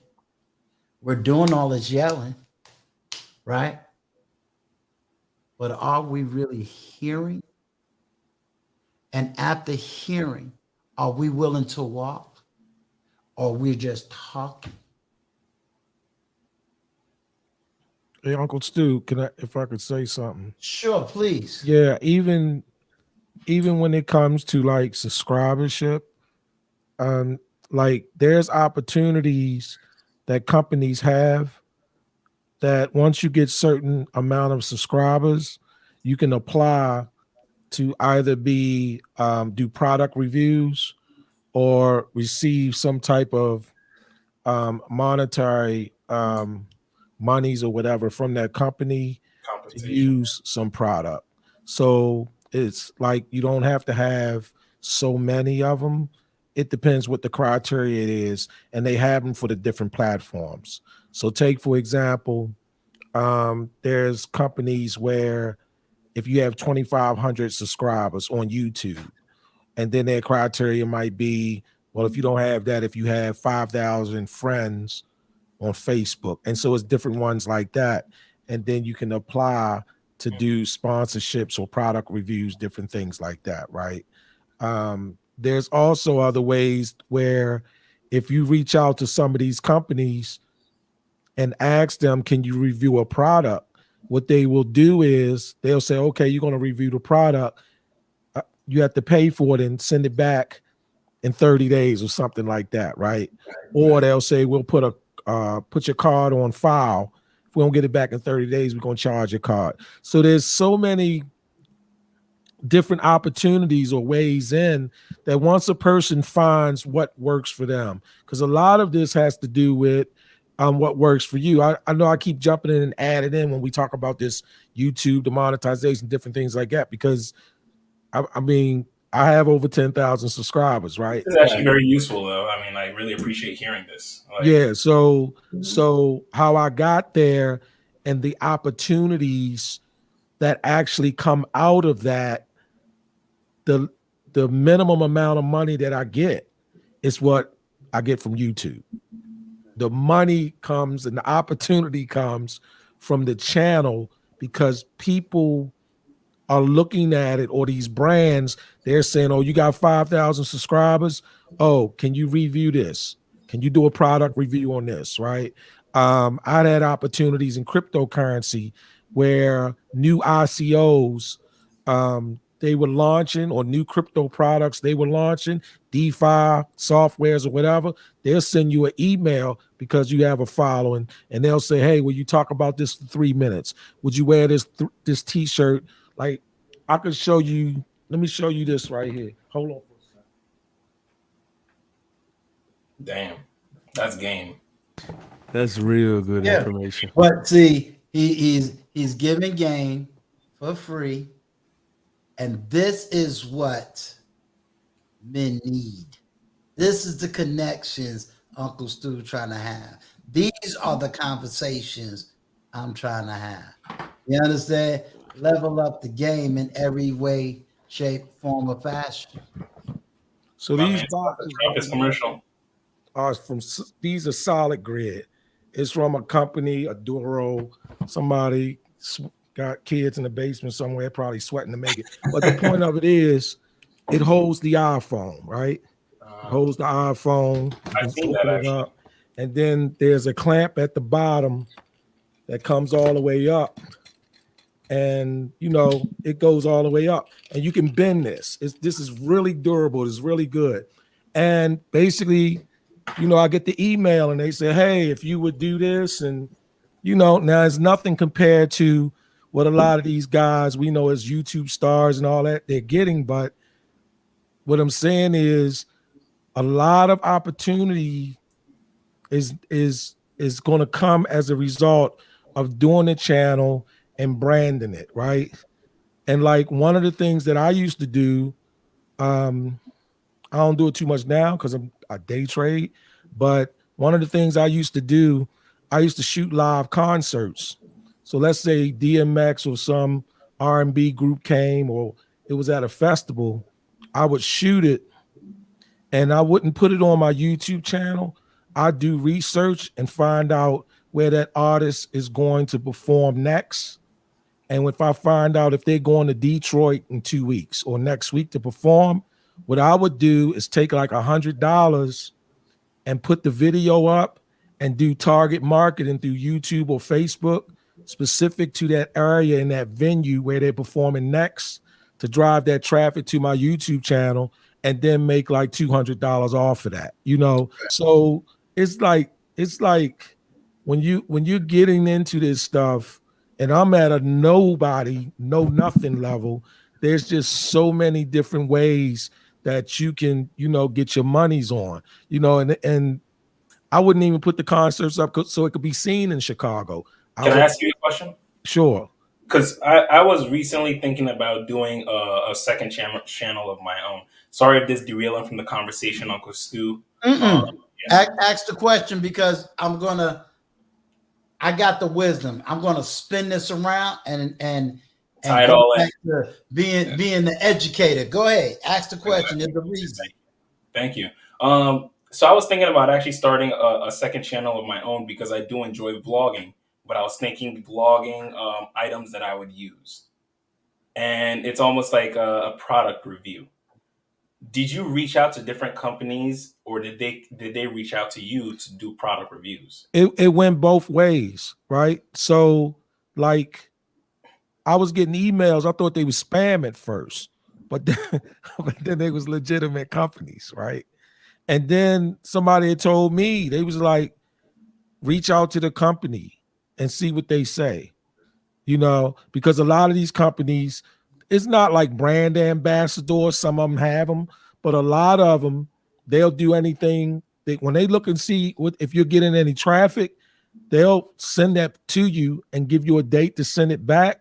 Or if you're not really getting traffic, they'll say, well, the best we can do is we're going to put your card on file. You could purchase it or something like that, and you do it and send it back. Well, just like with Uncle Stu, the relationship is what's important then. You do that for a couple companies or that company, and pretty soon they will, you will be able to get these products mailed out, and that's just one aspect. It's like if people can catch you giving, then you can wind up asking for something to be done. And I'm telling you, I have too many instances and examples of it being done through this digital world. Yeah. Do you understand now? Do you understand the principle of exactly why I say it's easy to say, do, but some people need to be in position to be walked through. You understand? For example, I'm retired, so I have all day to do what I need to do or to be whatever I want to be, where someone else don't have that opportunity. So I can't tell them to do what I do when they don't have the opportunity to do what I do, or as I have, as my right hand partner would say, you got a spouse, so your spouse can do things that, a single person, it's totally different position. So I think so many times, whether in this space, and I see it off of this space, this is just not a YouTube situation, which is it's easy for us to tell people to do something, be something, level up, pick your stuff. Because I'm gonna tell you, I've been a conservative ever since I was 20, so I know the language. Here's why a lot of conservatives get pushback. Great conversation, great philosophy, but you still ain't put in the work to help a person to do what needs to be done. You understand what I'm saying? So if no one is there to teach, guide, show, example of A, B, C, and D, we get lost. You understand? So when I say, hey, y'all, let's do the research. Let's go here, go here, go here, go here, go here, go here. From a college level, what do? We do the research. Either we agree or disagree with all of the research, and we come up and acknowledge. I always say, tell me the problem. Let's forget how we got here. If you can first acknowledge the problem, all of us can try to find a solution to the problem. But if we can't even agree on the problem, we got a problem. You understand what I'm saying? So even like on this platform, if I'm saying, Zach, I love to do what you're doing, but I still got 800 watch hours to get. So You can be giving me all the gems, and it's like, okay, I'm not even on the level to do where he's at. So I'm still stuck in my problem. You understand what I'm saying? I'm still stuck in the problem. And I'm not saying you're wrong. I'm just showing you as an example. So I think so many times, what I'm hearing, in certain YouTube spaces, I totally get it. If you tell me, yo, man, I was on this dude platform, this dude speaking behind an icon, okay, I got you. But what about the brother that's sitting right next to me that's going through the same thing? Where do I send him?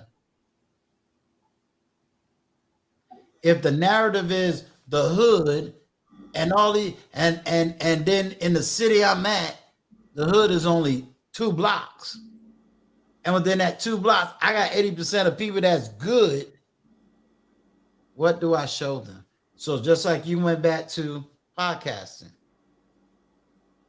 a lot of people don't know how to podcast. They don't know how to be a content creator. So they wouldn't even know how to get to the level you're at. And like they say, drama. People are drawn to drama, not always drawn to what's quality.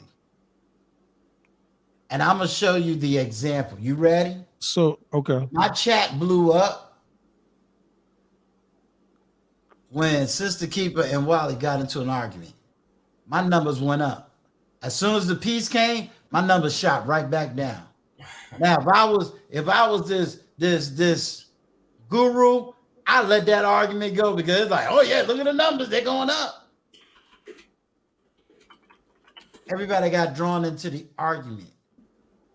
You just dropped game and my numbers never went up. So do you understand where I'm saying we gotta change some of the arguments? And then, because I am honored that you came up here, because I know what you know. I know what you know. Now, how do I get you in front of the men that are looking to level up, that are looking to do certain things? How do I get them in front of you? And they're at the bottom. They don't have a channel. They don't have nothing to do with a platform. So what what do these men do? Yeah. So what I try to communicate, I think last week or the other day or last week, I was watching your program and I put in the text. I was like, Uncle Stu, if you want, let's do one. If you're going to do one in the future on YouTube channel, content creation, different things like that, right?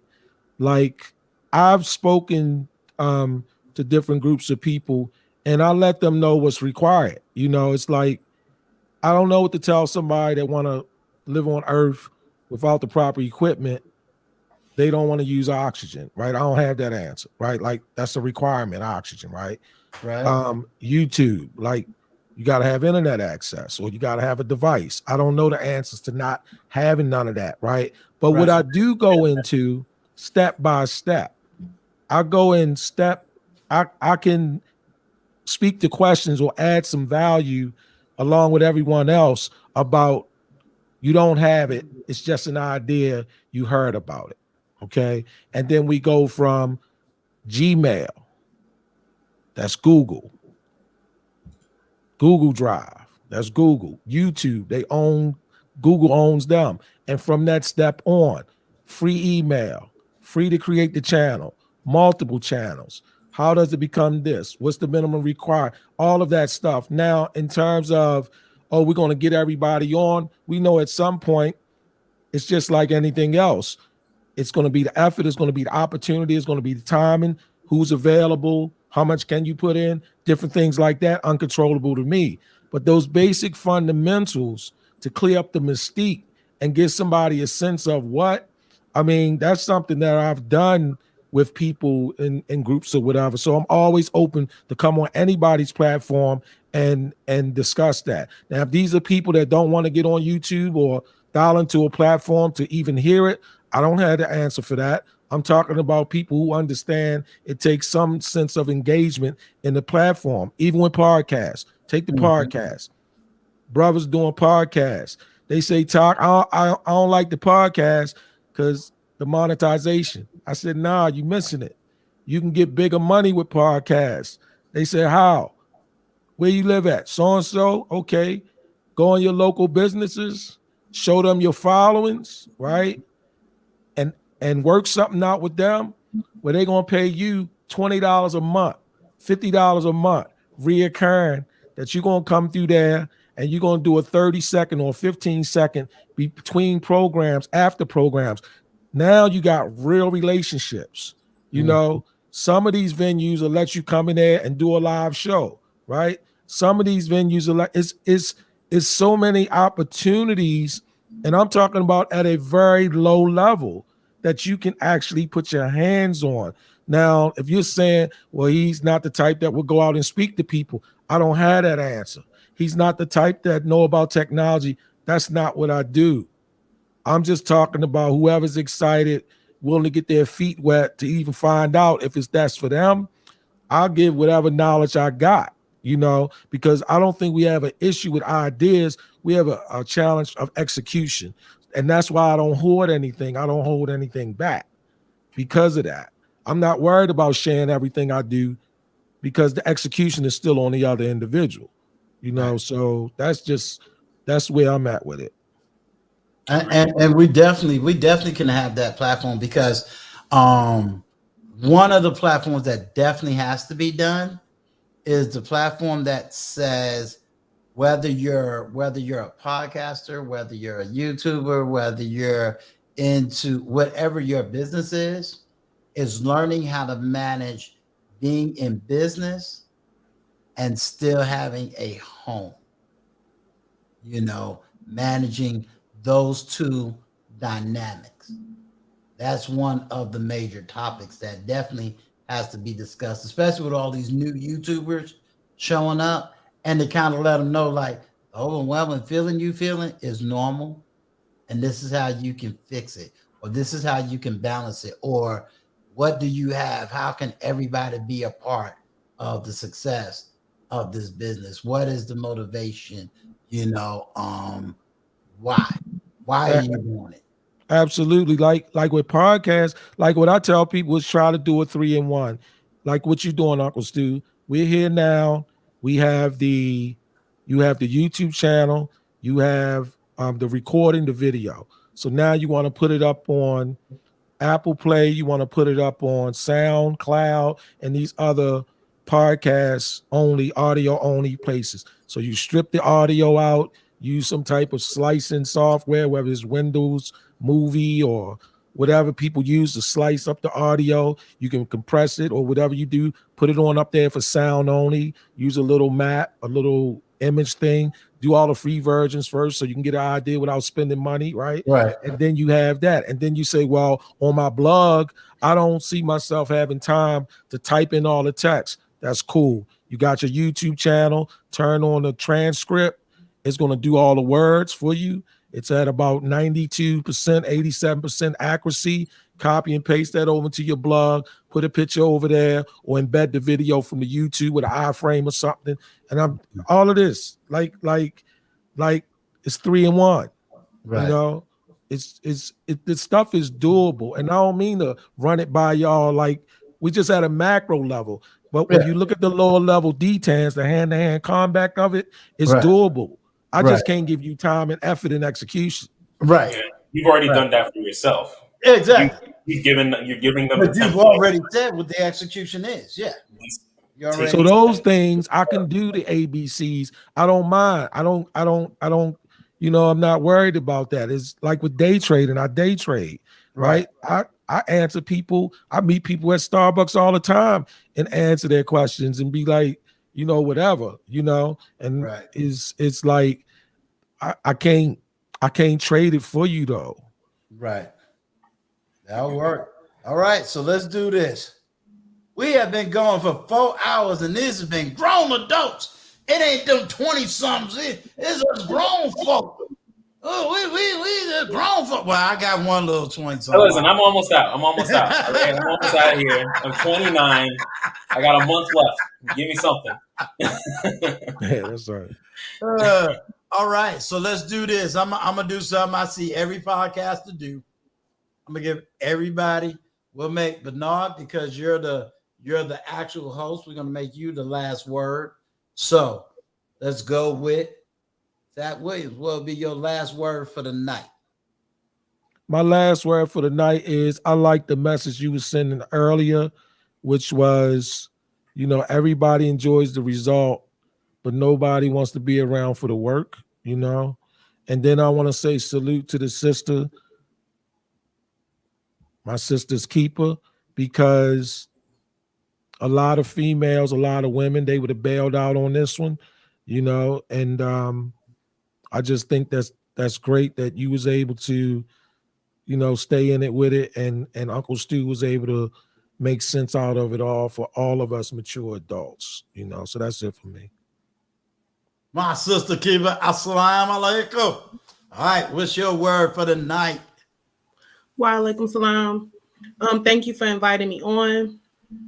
I enjoy myself, and even when I get heated, I am listening. And I look forward to coming back here. And you better.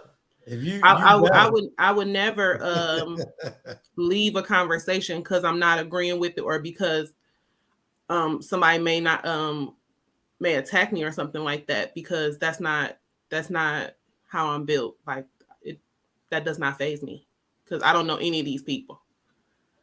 There you go. And you're supposed to be from Detroit. You're supposed to be representing Detroit. Yeah, Detroit. Absolutely. All right. CKQ. If for obviously, to anyone that's just tuning in, hit that like button, subscribe to Uncle Stu's channel. He's always got great content. And I like to say, thank you for having me up here. The conversation, I think I learned a lot, because we spanned a bunch of different things, from, relationships to growing your YouTube channel. And that is extremely useful, because obviously we're all on here to have conversations, but we all would like to have some level of growth on our content and on our channel. And having this small conversation has helped me realize, or not even realize, because I was going in that direction, but now it's kind of focused on how to actually go in that direction, as opposed to, a shot in the dark and hope you hit something. So this has been an extremely informational conversation, and thank you for that. Yeah, and before I give Bernard the last word, I second what he said. I respect your platform so much, and I respect the fact that you in your 20s, you put together a great body of people around you. Told you I snatched up my sister Kiva. Ebony jetted on me. She went to $4 billion. So I was like, I ain't gonna get no value from that. I'm snatching the other side. So but the fact that you put these quality people around you, I watched your podcast, even if I couldn't come on the live. So it was like, seems like when you got a live, I got a live. So like, okay, and then the last time you invited me, I was invited to 2 different, so it was like, that was not. I didn't. That was not a. That was a last minute thing, and exactly. Even that, the fact that you responded back, I was like, wow, thank you for at least. But I like what you're doing. I like the fact that you're unapologetically having the conversation. That's where the benefit comes. You believe a certain way, and you're having that conversation, and it's not that you need to back down or go to the left, go to the right, but it's like, okay, wait a minute, I just got a different perspective on certain arguments, and again, based on who's in your chat, it could go to the left, because it's like, dang, I'm tired of hearing this, and this is all they say, and when everyone agrees with me. But at the same time, I'll say it a little bit different. I spent time kind of floating around to different areas of YouTube where I took it like I would do in a college setting. Let me hear the narratives and how you got there. Then I know how to maneuver, swing, go to the left. And I have intellectual people, who can say, hey, Uncle Stu, let me explain this. So they kind of cover my blind side in the sense of, hey, it sounds like this, but let me explain it this way.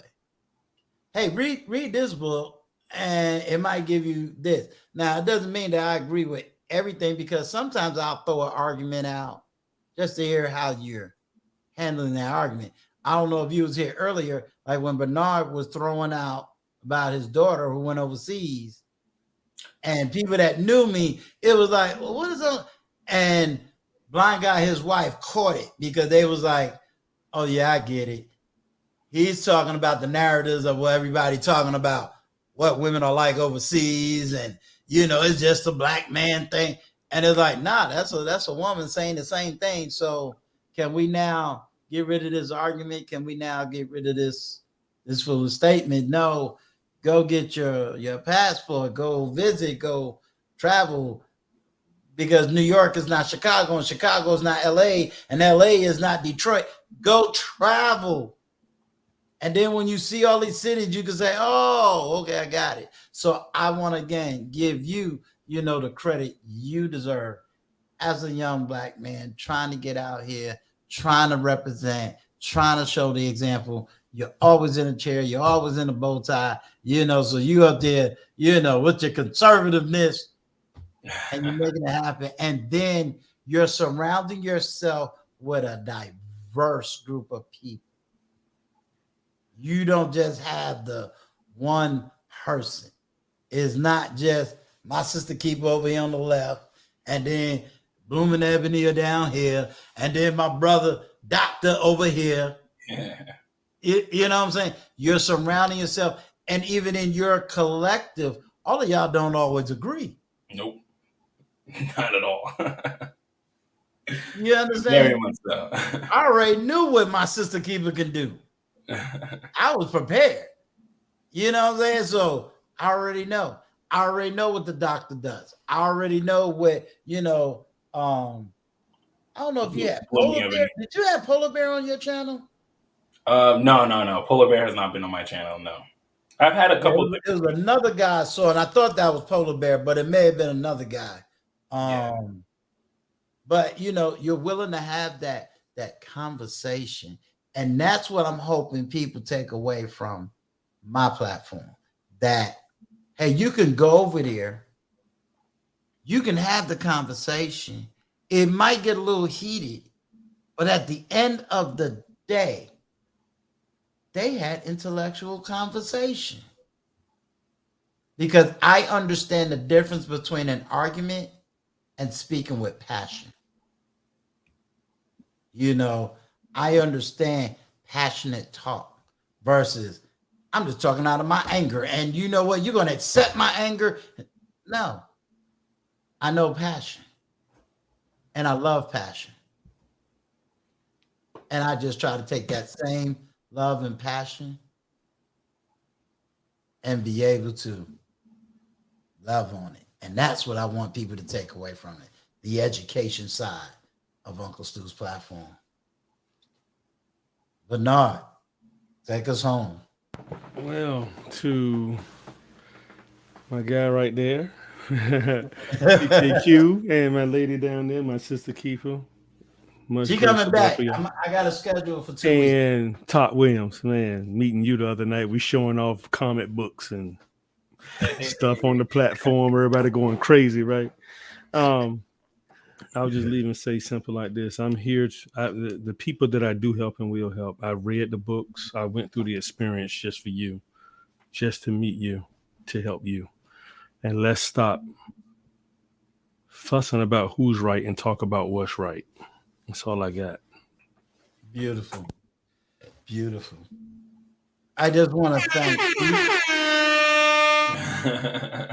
I want to just personally thank each and every single one of you. That came up, that shared, that answered questions, that was willing to answer the hard questions, deal with the hard issues, and hopefully at the end of the day, we all got some solutions. We all got something that we gotta go home and sit down and think about, and because I learned from all of you. I'll never say I have arrived when it comes to knowledge. I'm not going to arrive until the dirt is over my body. That's when I could say, hopefully I'll get that statement, well done, good and faithful servant. So I learned for each one of you, and I thank you.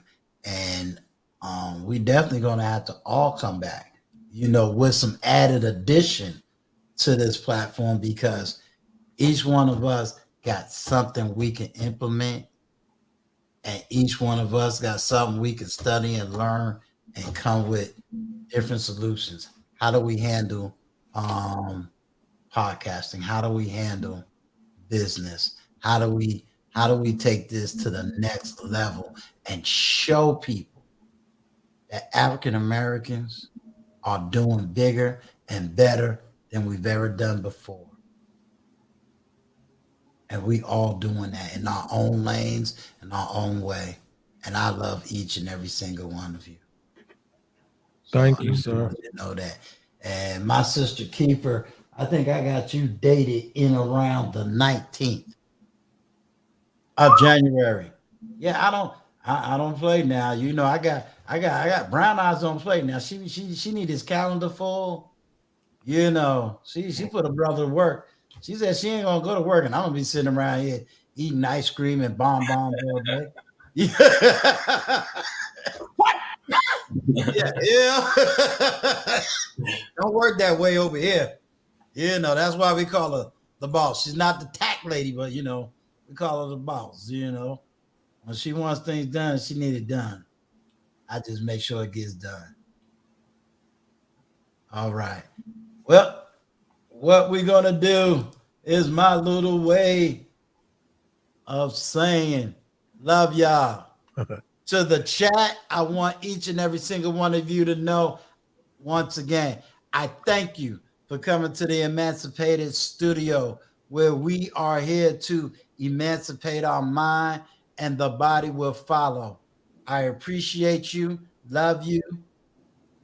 This is Uncle Stu, the old man on the block. Like, comment, share, and definitely subscribe. Emancipate your mind. Peace. All right, y'all. If y'all need to talk to me in the back, y'all let me know. I'm gonna just shut the broadcast down. And if y'all just want to talk to me in the back panel, you definitely got that time. All right, I'm ending the broadcast. All right, y'all have a great one. You too. Yeah. Take care. Nice meeting you.